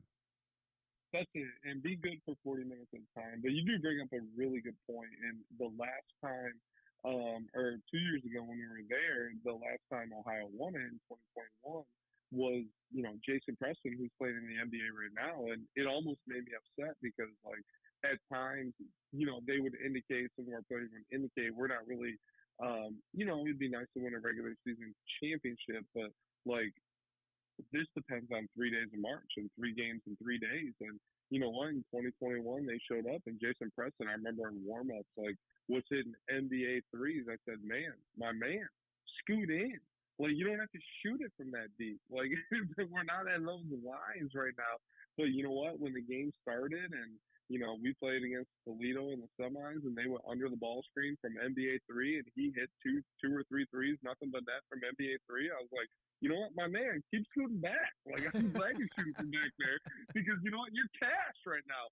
And guys like that really embrace that opportunity. Guys who are built that way really embrace that, and that's their dream, and that's their ultimate dream to play on an NBA floor. When you get on an NBA floor like you do in Cleveland, the cream really rises to the top. And, you see teams who either get tight and underperform in those conditions, and then you see teams who may have nothing to lose or is more excited to be in those conditions really excel. So that's a beautiful part of March, and that's a beautiful part about the NCAA system. and the way it is. I hope it never changes. I know we talk a lot about regular season winners and how much they're deserving, and Toledo is definitely deserving of being in the NCAA tournament because they could probably win a game or 2 or 3, maybe even with the team that they have. But you know what? That's the beauty of March, is that it all comes down to 3 games in 3 days for a lot of these conferences, and who's playing well at the right time. And you know what? Who's going to have the best story, too. So I think that's a big part of it. I think it's super fun, and, I hope it never changes. Yeah, it is very interesting, the case to be made for the team that is at the top over the 3 months during the course of the regular season versus, as we mentioned, be good for 40 minutes at a time, 3 days in a row, and you're going to be in really, really good shape. Thursday, Friday, Saturday, Mid-American Conference Tournament at Rocket Mortgage Fieldhouse in Cleveland. As a 5 seed, I mean, because you've been up there with another program that has been at the top of this thing. Is there more pressure as the 1 seed versus being where you guys are at the 5? You just come in loose and, hey, guess what? Just roll it out there. Let's go play some ball. Absolutely. And I've been there to pretty much every single one of those seeds at this point. And I think the pressure really is off. Like the year that the tournament was canceled, my first year at Ohio, we were winners of 8 of our last 10, just like similar to what we are right now in Ohio. Like we were the hottest teams in the league, save for Toledo, who's won 15 straight, but we've won the 8 of the last 10 going into this thing. And we did the same thing in 2019 and 2020, and ended up being, we were going to be the 8 seed facing the 1 in Akron. Akron was the 1 seed. And we were on the floor warming up for the 11 a.m. game, and that's when the world shut down and, the world stood still. And I still remember the coaches that day on our side and the coaches on their side. Like, there was one team that was really loose, and there was one team that was really, really tight. And I'm not saying we're going to win that game because every team in the country claims the national championship or they were going to make the NCAA tournament that year because you can, because it was canceled. But I'm just saying, I was sitting there, and we were feeling really loose. And, we had nothing to lose. We might not have won that game, but I'll tell you what, the pressure was not on us. And I know that for sure. And I think this time of year, pressure is a big thing. Pressure burst pipes. That's what the great Austin Carr would say there on a Cavs ball broadcast. All right, last one here for you. Our Michigan Wolverines, man, what in the world? I mean, 2 golden opportunities just squandered. I don't know what to think. It should be criminal to play 2 teams in a row on their senior nights. Consecutively. I think that's really tough. Senior night's really emotional. And I'll tell you what, Michigan played really well in both those games. I watched both those games from 40 minutes, from 0 to 40.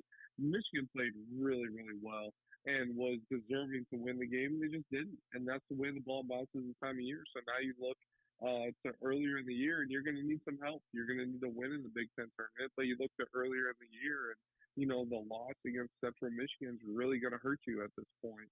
Now you've positioned yourself where your margin of error is about 0 going into the Big Ten tournament. You got to win a few games. So, I still think they can do it. I still think that they would be a really tough out, especially in the Big Ten tournament. I think they're a Sweet 16 caliber team in the NCAA tournament. So it should be lots of fun this weekend. He is the coach, Kyle Barlow. Coach Barlow, as always, my friend, thank you so much for your time, my man. We greatly appreciate it, and best of luck in Cleveland this week. See ya. It's time to go on the court with Tim Stout. It's a new day to celebrate and be free. It's a new day full of action and excitement because it's a day for winning.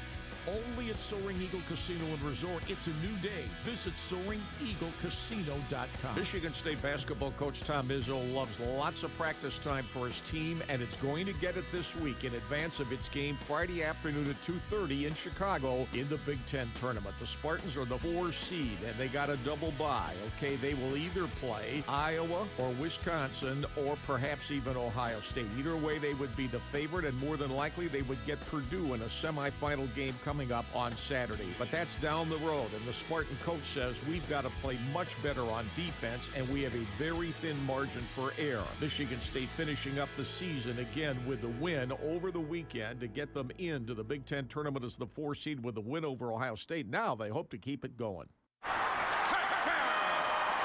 From the biggest of big games to the littlest of the little. There you go! No, first base! Go, run! Whenever you shop Meijer, you help support hundreds of local sports teams across the Midwest. From some of the biggest stadiums in the state to the familiar fields down the street, you're helping make a difference to the people and places you call home. Learn more at Meijer.com/community. We might have just come out with our most refreshing Michelob Ultra Organic Seltzer yet. It's called the Essential Collection. It's made with coconut water and real fruit juice, so it's always going to have a real refreshing fruit taste. Can refreshing get any more refreshing? Yep, it can, and it just did. Michelob Ultra Organic Seltzer, made with coconut water and real fruit juice for superior taste. It's only worth it if you enjoy it. Enjoy responsibly. Anheuser-Busch Michelob Ultra Organic Seltzer, IRC Beer, St. Louis, Missouri. Huge here for my good friend Tom Rosenbach. Now, he's a managing partner at Garter. They are one of America's top accounting and business firms, and they're stronger than ever before with their new partnership with Dorn Mayhew from the east side of Michigan. If you're a small business, big business, and you're looking for the professionals who can help your business on any tax or business need you have, go to BeanGarter.com. That is BeanGarter.com. And we're close to March Madness, so be looking for our huge bracket challenge where you could win big cash, courtesy of Tom Rosenbach and his team from Garter. We'll have more details in the coming weeks. But if you're a business decision maker or owner and you're looking for professionals to help your business, contact Tom Rosenbach and his team at Garter. BeanGarter.com.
It's time for Michigan Sports Talk Morning Show, broadcasting live all across the state of Michigan and Northwest Ohio. This is X's and Bros.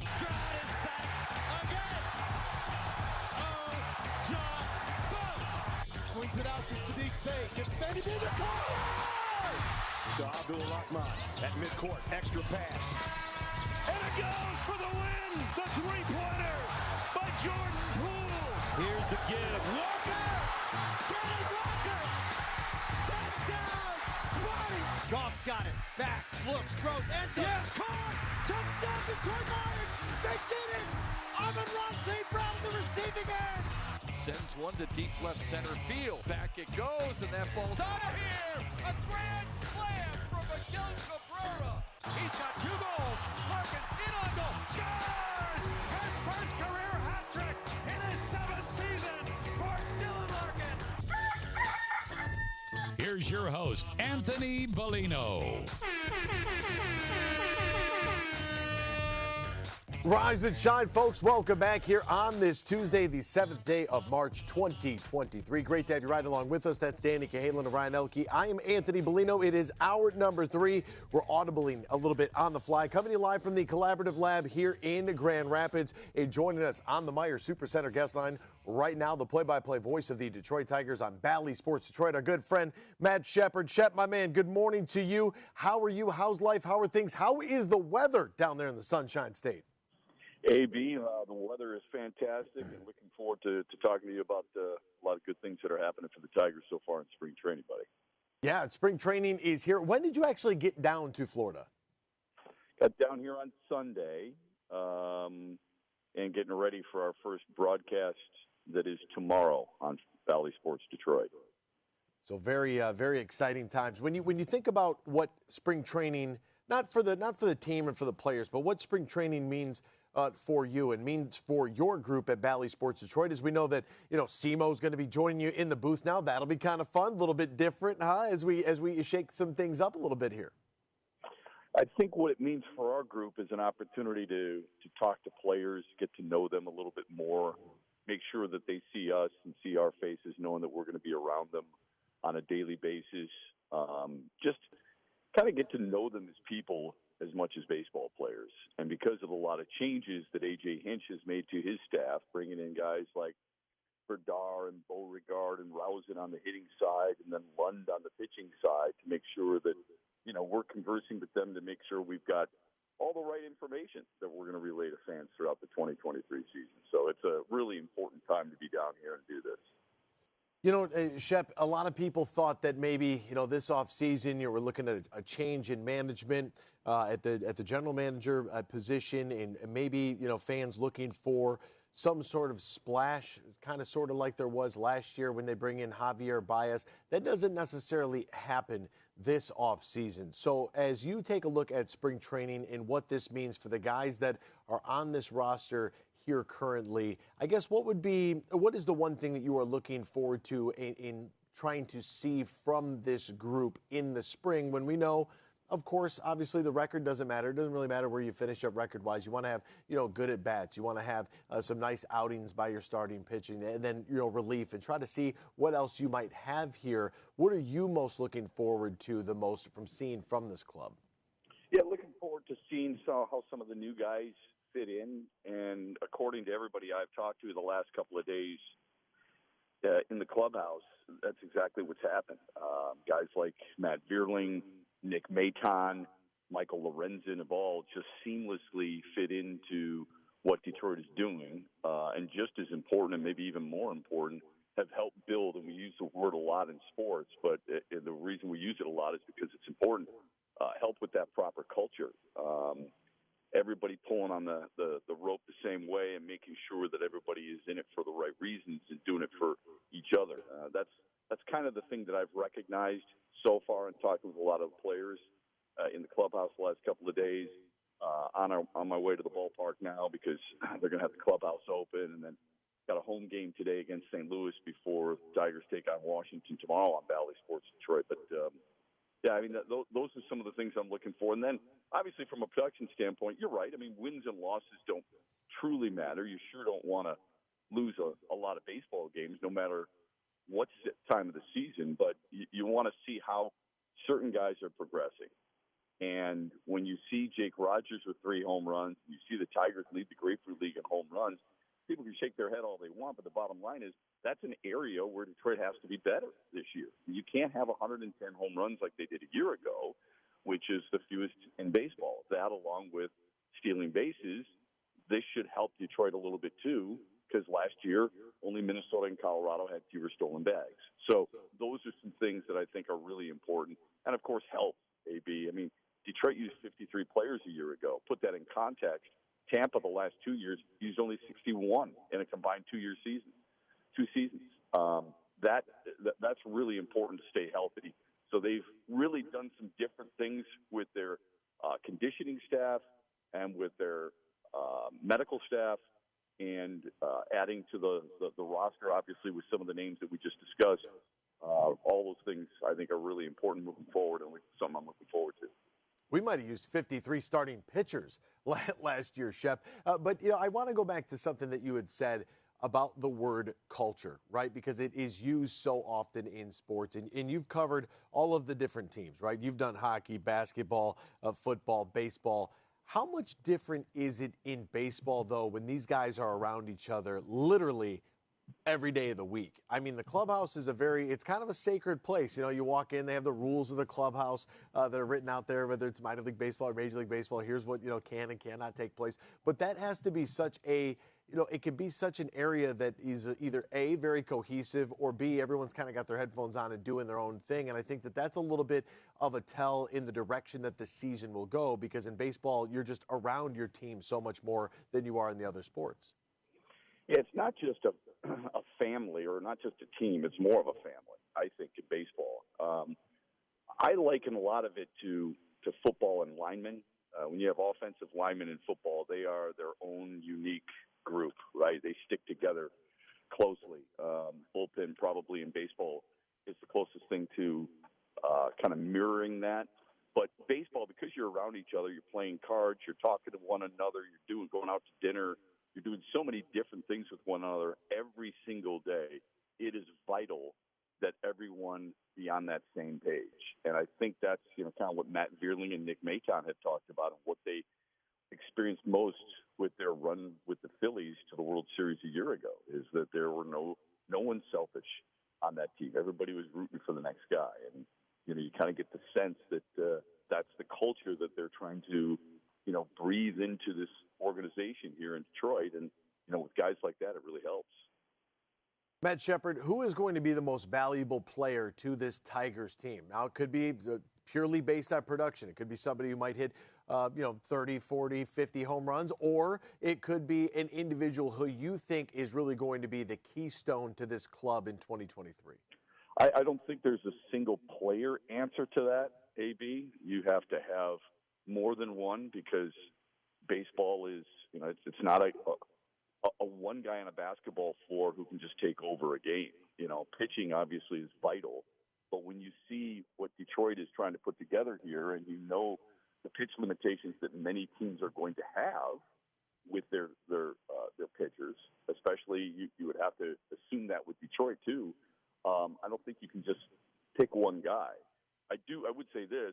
I don't think it was a coincidence that Detroit struggled at the beginning of last season without the services of Riley Green. And Riley Green was vital. He was probably the best player in spring a year ago, and they needed him. But I don't think there's one particular answer to that. I would say this, though. When you're going to rely on Jonathan Scope bouncing back from last year, Javier Baez having a better year than last year, and Spencer Torkelson doing the same. Those three guys, because we figure they will be everyday players, are all going to be key to Detroit having success this season. I know A.J. Hinch and Scott Harris have talked a lot about having interchangeable players, being able to play different positions. Absolutely. But you're also looking for everyday guys. Matt Vierling can play a lot of different positions. Nick Maton can play a lot of different positions. But they can also be everyday guys. And I think it's really important for Detroit to have as many everyday guys in their lineup as possible, no matter where they're playing. He is Matt Shepard, the play-by-play voice of the Detroit Tigers on Bally Sports Detroit, getting ready for that opening broadcast tomorrow on Bally Sports. Get ready to open up that clubhouse in just a few moments. Shep, my friend, thank you so much for taking the time to join us this morning, partner. Greatly appreciate it. Have a great call and a great spring training, my friend. Thank you, buddy. I appreciate it. Tell Dan and Ryan we said, hey, keep up the great work, guys. There he goes. We're back with more X's and Bros coming live from the Collaborative Lab here in Grand Rapids. Next, after this, here on the Michigan Sports Network. Imagine this, winning big at Soaring Eagle. Get nothing but nets and win up to $15,000 cash. It's the $100,000 Hoop to Win every Saturday in March, 6 to 11 p.m. Shoot to win each week. Then on March 25th, players compete for up to $15,000. The $100,000 Hoop to Win giveaway. Only at Soaring Eagle Casino and Resort. Your getaway. Reimagine. Visit SoaringEagleCasino.com for complete rules and details. Huge here for my good friend Tom Rosenbach. Now, he's a managing partner at Br0's. They are one of America's top accounting and business firms, and they're stronger than ever before with their new partnership with Dorn Mayhew from the east side of Michigan. If you're a small business, big business, and you're looking for the professionals who can help your business on any tax or business need you have, go to BeanGarter.com. That is BeanGarter.com. And we're close to March Madness, so be looking for our huge bracket challenge where you could win big cash, courtesy of Tom Rosenbach and his team from Bean-Garter. We'll have more details in the coming weeks. But if you're a business decision maker or owner and you're looking for professionals to help your business, contact Tom Rosenbach and his team at Bean-Garter. BeanGarter.com. From the biggest of big games to the littlest of the little. There you go! Go! No, first base! Go, run! Whenever you shop Meijer, you help support hundreds of local sports teams across the Midwest. From some of the biggest stadiums in the state to the familiar fields down the street. You're helping make a difference to the people and places you call home. Learn more at Meijer.com/community.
From Traverse City to the Glass City, GR to the Motor City, you're listening to X's and Bros on the Michigan Sports Network. Welcome back here to X's and Bros, Michigan Sports Network. I believe it was in this song the great philosopher Drake once said that he was on a 24-hour champagne diet. That might be a little too much bubbly, a little too much carbonation for a gentleman like myself. Speaking of gentlemen, join us on the set here at the Collaborative Lab. Our friend Brad Dunham, a partner of the Collab Lab, and I'm glad that you guys have allowed me to shorten up the syllables. Oh, thanks for coming. Oh, yeah, absolutely. That was most important. Being here is cool. Shortening the syllables. I mean, you guys long words in the morning don't work very well. It was a lot, but thank you so much for having us. Yeah, thanks for being here. We're happy to have you. This place is fantastic. Yeah, thank you. Thank you. Appreciate it. When I say partner of the Collab Lab, what exactly does that mean? Well, I'm a partner, a business partner. There's 3 owners of us who own the business, and I'm one of those partners. Where did the idea for, hey, you know what, let's create this giant space. Yeah. Let's infuse it with a ton of technology. Yeah. And let's see what happens. Where did that idea kind of originate? Well, that's all thanks to the pandemic, actually. So one of my other businesses, we do live events, live corporate events, sound, lights, and video. Pandemic hit, the phone kept ringing off the hook that first week of the pandemic where everything shut down, but it was all cancellations. All cancellations for the entire year. So it was like, okay, now what? So we flipped that warehouse into a streaming space where we're doing pre-record videos and streaming events for corporate customers just to keep their name out there, their events happening, their nonprofits happening. And that developed over the course of that year and came together and built this space. Wow. Yeah. So, hey, I mean, really like rose out of the concrete, that type of deal, right? I think of myself that way every morning. When I woke up this morning, I was not thinking of myself that way, but I'm glad you brought in all the positivity there. Because it's an interesting sort of idea that kind of came out of like making the best out of the worst possible scenario. Absolutely. Needed to figure something out, and that was the idea of the time, and tried it. It worked, and it's been successful ever since. So.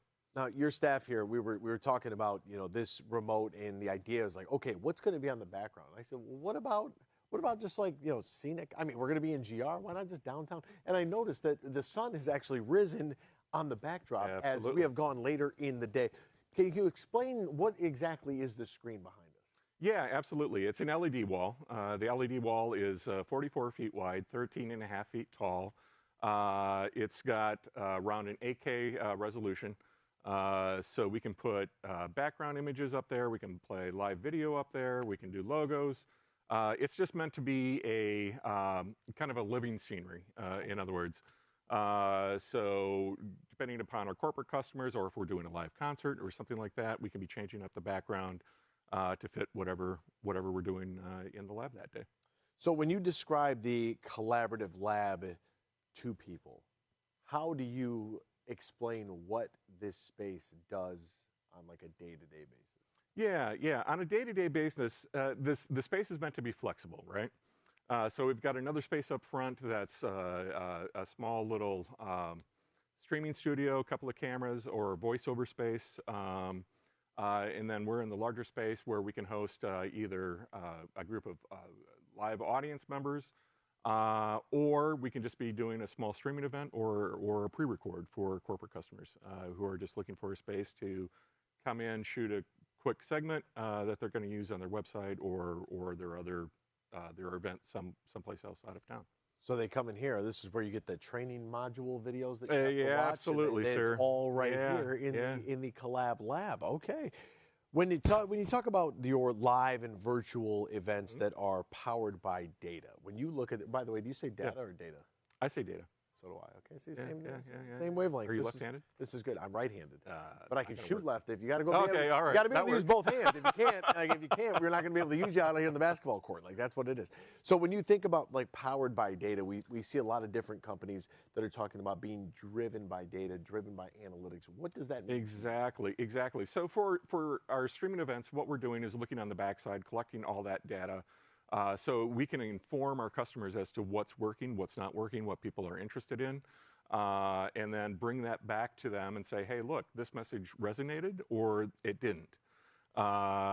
And if it didn't resonate, okay, let's try something else. Let's flip it and try it again, measure it again, and if it worked, great. Now we have a new message that we're sending out to people, a new way of communicating that's resonating with their audience, and that's what it's all about.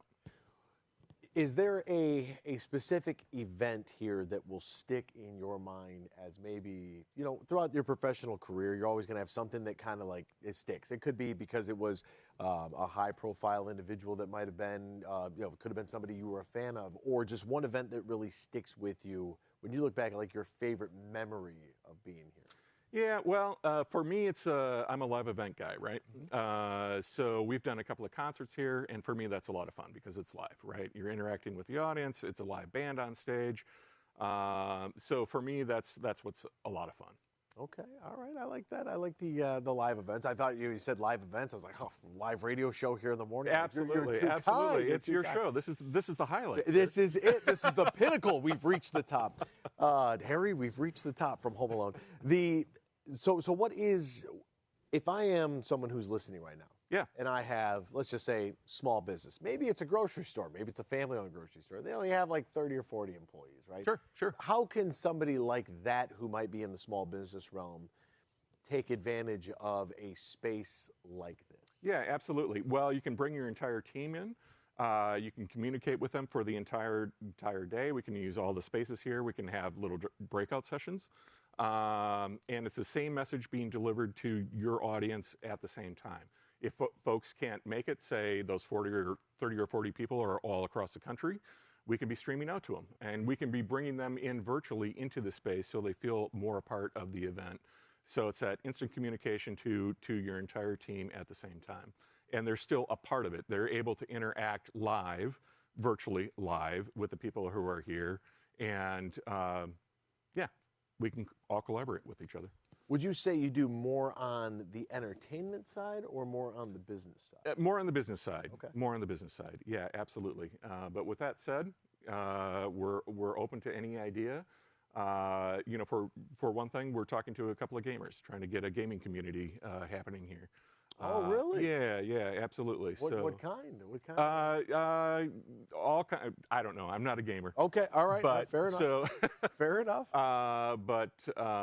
Which would be great for the LED wall, great for the space. That's another example of what we could do. It's amazing how like Twitch streaming. Yeah. People sit down and watch other people play video games. Yeah. I have friends that do that. I'm like, what do you guys? What are we doing here? But it works. Yeah. It does. It works. It does. And they've built up these incredible like communities, like a cult following of people playing video games. I can't. Just like you're following, right? You got a cult following? I have a cult following of the Detroit Lions. Is what I am a part of that cult that follows that football team. That is what I do. The place that we are in right now, the Collaborative Lab here in Grand Rapids, what is the best way for people that might be listening or watching right now, if they want more information, if they want to seek you guys out, if they want to try to book some time, how do they? Yeah, absolutely. I would recommend that they hit the website, collaborativlab.com. It's that easy. It's that easy. Socials as well? Yeah, socials. All of that's through our website, so they can get on our socials through the website and everything else. Phone numbers on there, emails on there, the whole thing. I like it. Collaborative Lab. Visit the website, collaborativlab.com here at 943 West River Center Drive in Grand Rapids. GR is, I guess, kind of like our flagship home. I know that our guys are based in the Detroit studio, but 96.1 here in GR. You're going to have huge here. Are you ready for that? I mean, it's going to be huge. It's going to be great. I'm a lot more docile than the huge one. That's how I like to think of myself. I'm like the precursor. I'm like you toasted the buns, and he's just going to lather them in the butter. Like that's kind of how I feel. We're just the precursor for. Are you ready for all that? We're ready. We're ready. We're ready and looking forward to it. Good deal. Well, Brad, thank you so much for your time. Thank you. Appreciate you so very much. We'll be back with more X's and Bros after this, live from the Collaborative Lab here on the Michigan Sports Network. The new M-Perks is here. Reward yourself with dollars off your purchases, fuel rewards, and more at Meijer. Earn 10 points on nearly every dollar you spend when you shop in-store or on Meijer.com. Then use your points to claim and redeem rewards any way you want. Plus, earn points for every qualifying prescription filled at your Meijer pharmacy. Download the Meijer app to sign up, or if you're already using M-Perks, start earning points and saving today. Save more with M-Perks. Exclusions apply. See Meijer.com to learn more. Huge here from my good friend Tom Rosenbach. Now, he's a managing partner at Garter. They are one of America's top accounting and business firms, and they're stronger than ever before with their new partnership with Dorn Mayhew from the east side of Michigan. If you're a small business, big business, and you're looking for the professionals who can help your business on any tax or business need you have, go to BeanGarter.com. That is BeanGarter.com.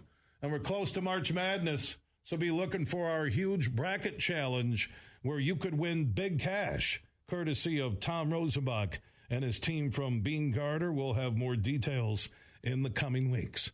But if you're a business decision maker or owner and you're looking for professionals to help your business, contact Tom Rosenbach and his team at Bean Garter. BeanGarter.com.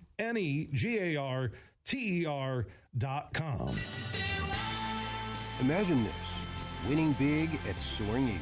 Get nothing but nets and win up to $15,000 cash.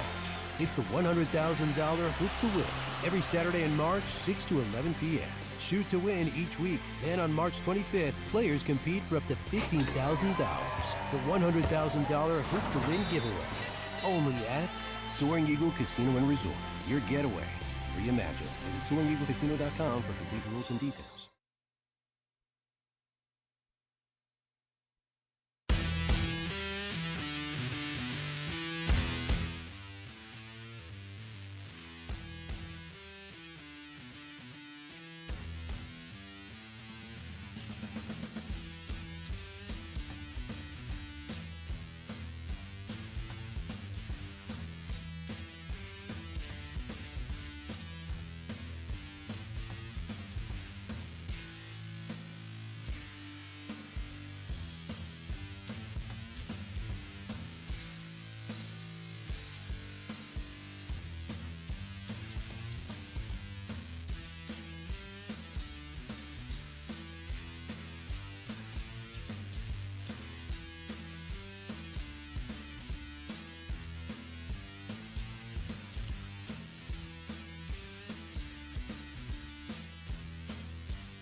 Share your thoughts all morning long on the Meyer Guest Line. Call 248-951-2176. That's 248-951-2176. Now, back to Danny, Ryan, and AB. Welcome back here to X's and Bros, Michigan Sports Network. Great to have you riding along with us, no matter who you are, where you are, how you may be listening, all across the great state of Michigan and in Northwest Ohio as well. From Traverse City down to the Glass City, GR to the Motor City. It's an absolute pleasure to be with you. Share your thoughts with us. Text the keyword sports radio. Send that to 21,000. Give us a dial on the Meyer Supercenter guest line as well. 248-951-2176. 248-951-2176. Coming to you live this morning from the Collaborative Lab in Grand Rapids. It is, what a venue. Look at that beautiful, the comments right now. People couldn't believe the new set that we had. I said, folks, it's not us. Could be, but it's not. It's just one day only. We're just renting a little space. Just here, paying them in coffee. We love this. By the way, thank you to our friends at the Collab Lab for the endless supply of coffee. We do appreciate that. Big thanks to Matt Shepard for joining us. Talk a little Tiger Spring Training live. We have the first Bally Sports Detroit game. I'm interested for spring training, that is, coming up tomorrow. So I am interested to see what that booth now looks like with more SEMO in there on the broadcast. I think that.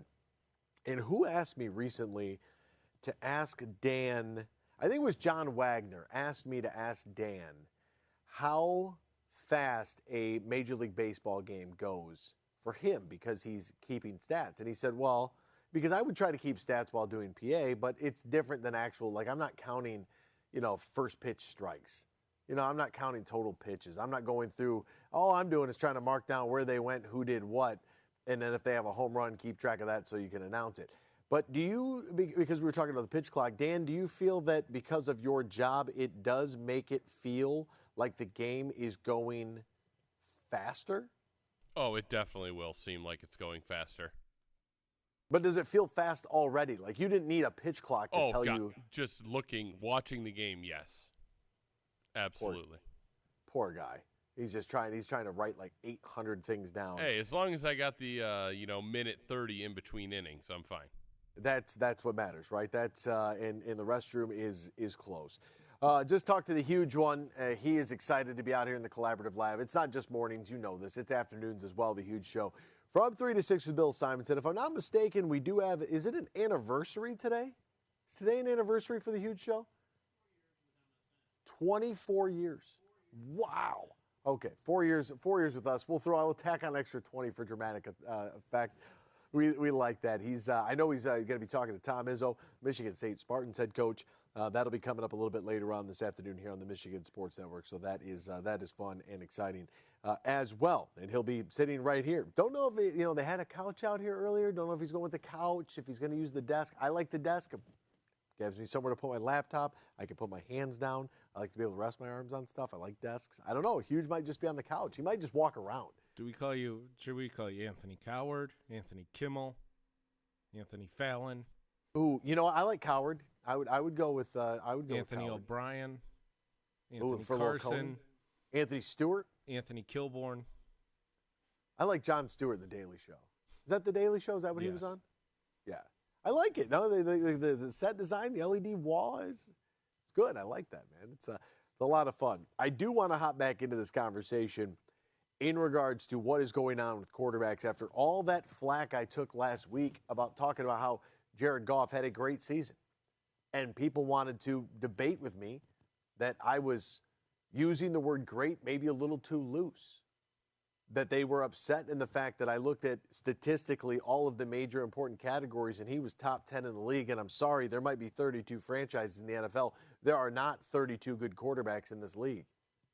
And if you are in the top 10, you're playing some very, very good football. If you don't throw an interception over the last 9 weeks, you are playing great football. And if you are in this division right now in the NFC North with the Green Bay Packers trying to figure out exactly what is going to happen next, but now maybe have all of the leverage. When you think about New Orleans selecting Derek Carr in this free agent market and saying, hey, that's going to be our guy. And Baltimore, with the rumor that they're going to use the non-exclusive franchise tag on Lamar Jackson, which means when you get franchise tag, you get the average of the top 5 salaries at your position, very position specific. This is where guys like, what was Jimmy's name? Was the tight end with the Saints? Jimmy Graham, right? Jimmy Graham was upset because he was like, hey, I'm a tight end, but I'm split out more times. I should be a wide receiver. I want to get that money that a wide receiver gets because look at how many times I'm split out to the wide receiver's position instead of being on the line of scrimmage as a tight end. Like this number matters. So we hear franchise tag, and it's like, okay, you're going to play 1 year, like Tony Pollard, for example. Tony Pollard gets franchise tagged by the Dallas Cowboys. The Dallas Cowboys are going to spend the entire United States Treasury's defense budget on the running back position. Why? That's what they want to do. Just leave them be. It's the Cowboys. Pollard is going to get franchise tag, which means that they're going to offer him 1 year. It's a prove-it deal, 1 year, and he's going to make the average salary of the top 5 running backs in the entire league. So it's going to be just over $10 million. What the non-exclusive tag means is that if Baltimore places this on Lamar Jackson, they have an offer for him to sign for 1 year at the average top 5 salary at his position. But, however, in the words of Stephen A., however, any team can come in and offer Lamar Jackson, and if that offer is made and accepted by Lamar, that team now owes Baltimore 2 first-round picks.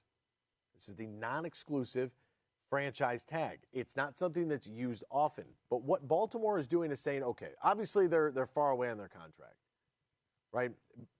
Lamar Jackson is looking for Deshaun Watson type of guaranteed money. That's what he's looking for. Baltimore is not willing to do that to this point. Take the lens now, shift over to Green Bay, and look at what a disaster, an absolute disaster, Aaron Rodgers' contract is for the Green Bay Packers. Whatever team that is going to make a move, like the New York Jets, if they are going to try to move on Aaron Rodgers, they are going to have to eat a portion of the salary to relieve Green Bay for their cap. They're also going to have to restructure that deal the minute he signs on the dotted line. They need to get that deal reworked because you cannot spend $40, $50, $55 million on one position. You're not going to have much of a team left. The New York Jets realize that their window could be right now. They have 2 of the bright shining stars in this league, offensively with Garrett Wilson, defensively with Sauce Gardner. They need legitimate quarterback play, which is what they don't have. I do not see Lamar Jackson being scooped up by the Jets. That just hasn't happened. For Las Vegas, they might be interested in Jimmy Graham.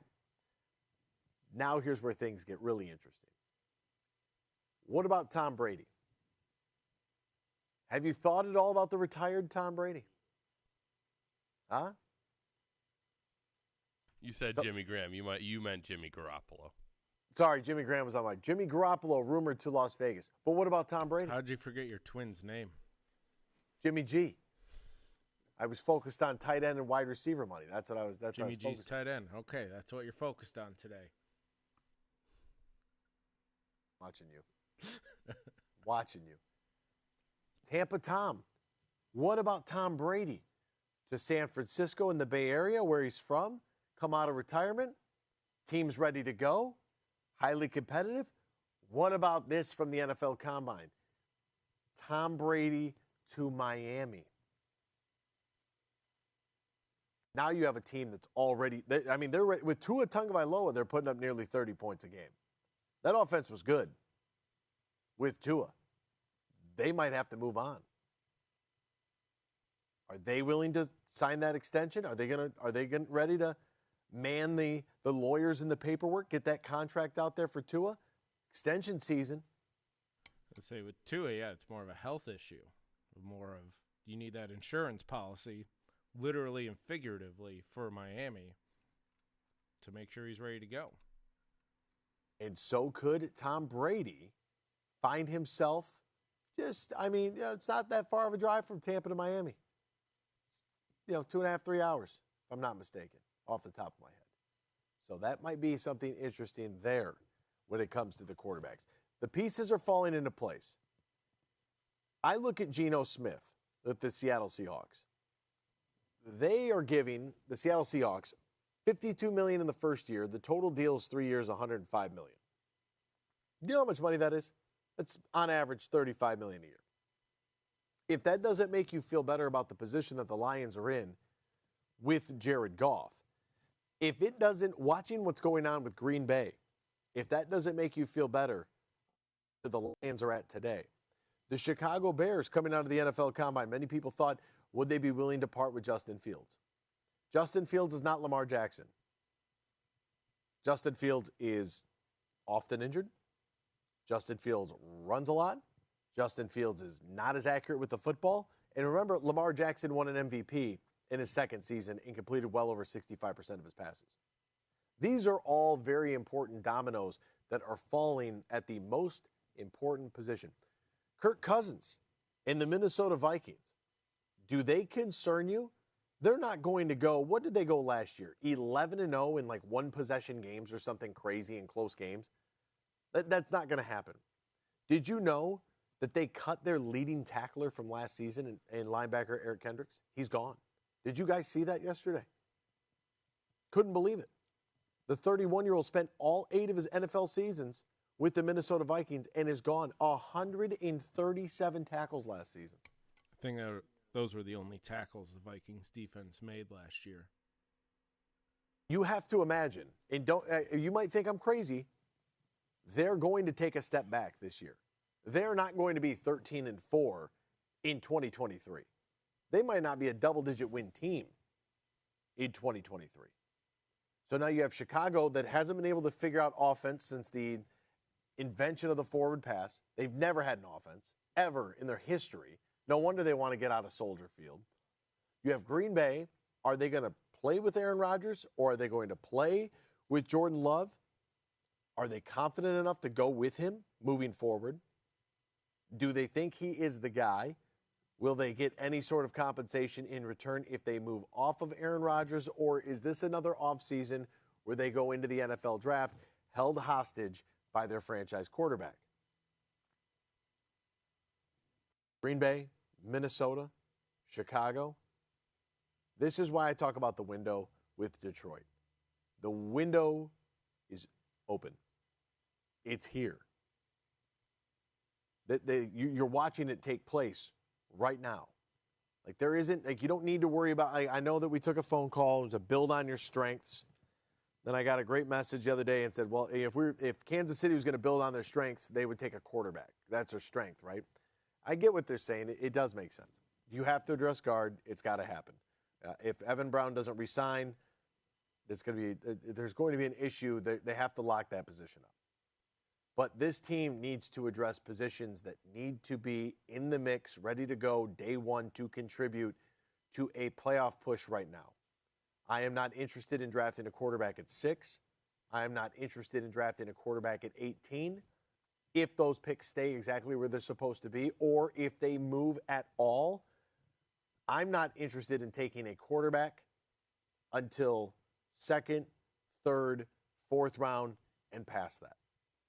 And if you're a Detroit Lions fan thinking that we need to address the quarterback position, that is the least of our concerns going into this NFL draft. I don't know how you could look at Jared Goff last season and say, we got to get a different quarterback. Your GM is writing it on the wall. It's a whole lot easier to get worse at QB than it is to get better. And if you told me, hey, I want to get Bijan Robinson at pick 6, no complaint here. If it was Jalen Carter, despite what's going on with his legal issues, if it's Will Anderson, Will Levis. I'm glad Anthony Richardson had a wonderful NFL combine and wowed the scouts with his physical abilities as he competes in the decathlon to get his team to the Super Bowl. I'm glad that happened. Let a team move up and get him. Let Will Levis come off the board. Bryce Young come off the board. C.J. Stroud. Use all these picks 1 through 4, please take quarterbacks. I would love to see that. That does nothing but benefit the Lions and leave more capable guys on their board at 6. Then you start to think, okay, now I know this isn't going to happen just based on need, but if quarterbacks do go 1-2, 1-2-3, or 1-2-3-4, you have left more players available who the Lions have identified as their top prospects. Can you move back from pick 6 to pick 9? Can you move back from 6 to 10? Can you get a return? But also with these quarterbacks, can Bill from Tennessee call in and keep pushing up Hendon Hooker? See if we can get him into the top 10 of these mock drafts. I mean, where is Hendon Hooker? He should be at least number 4 on everybody's big board. Where is Mel Kiper's hair? Get Mel Kiper's hair on the Hendon Hooker train. Bill should be running the PR department for Hendon Hooker. Competed in big games, won big games, pretty accurate, beat Alabama. Those are things I want to see out of a quarterback. You know, Will Levis, same with Josh Allen. Like, I like Josh Allen, fine quarterback. I'm going to need to see that next step of success. I'm going to need you to get to a Super Bowl. I need that to happen, right? So there are a lot of dominoes falling right now, and I don't remember a time where we had this many quarterbacks with experience that are jostling for position a little bit.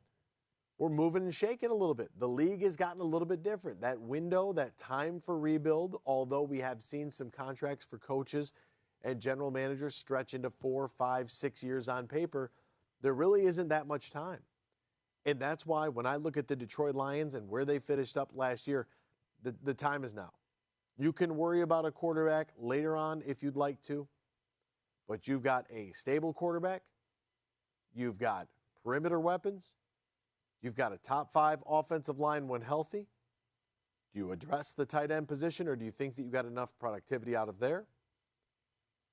You have enough on the defensive line on the edge. Maybe that's an area where build on your strengths. Maybe there's an edge rusher who might come into play in that early pick. Maybe it's interior defensive line. Maybe it's a Will Anderson at linebacker.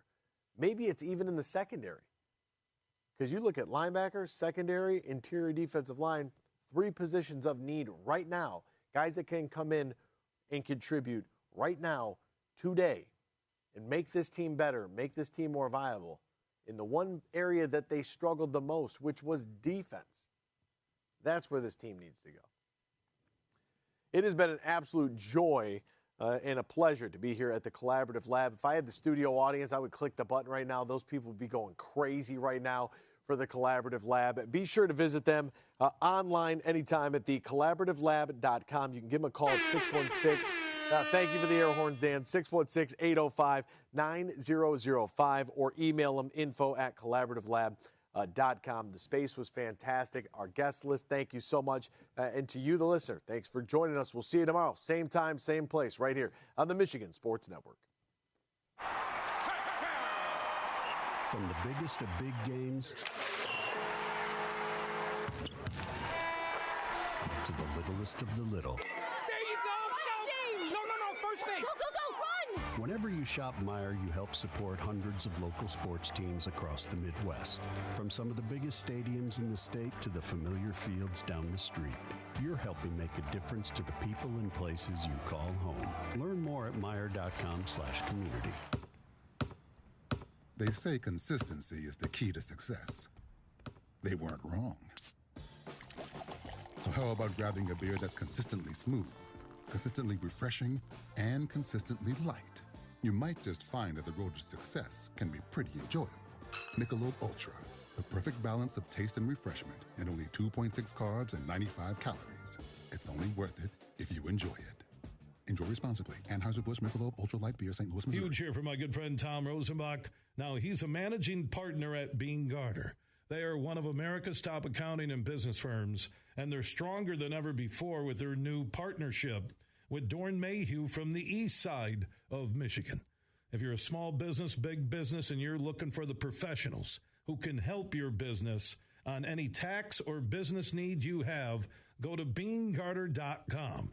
That is BEENEGARTER.com. And we're close to March Madness, so be looking for our huge bracket challenge where you could win big cash, courtesy of Tom Rosenbach and his team from Bean Garter. We'll have more details in the coming weeks. But if you're a business decision maker or owner and you're looking for professionals to help your business, contact Tom Rosenbach and his team at Bean Garter. BEENEGARTER.com. Huge here for the Michigan High School Athletic Association. You can stay up to date on the latest from Lansing 24/7 at MHSAA.com, at MHSAA on Twitter, and MHSAA on Facebook. The latest news, press releases, and stories connected to every high school in the state of Michigan, available for you 24/7 from the Michigan High School Athletic Association. Log on to MHSAA.com, at MHSAA on Twitter, and MHSAA on Facebook. And if you're looking for archive boys and girls high school sports, MHSAA.TV. That's MHSAA.TV. 24/7, everything you need to know about high school sports in Michigan. Log on to MHSAA.com.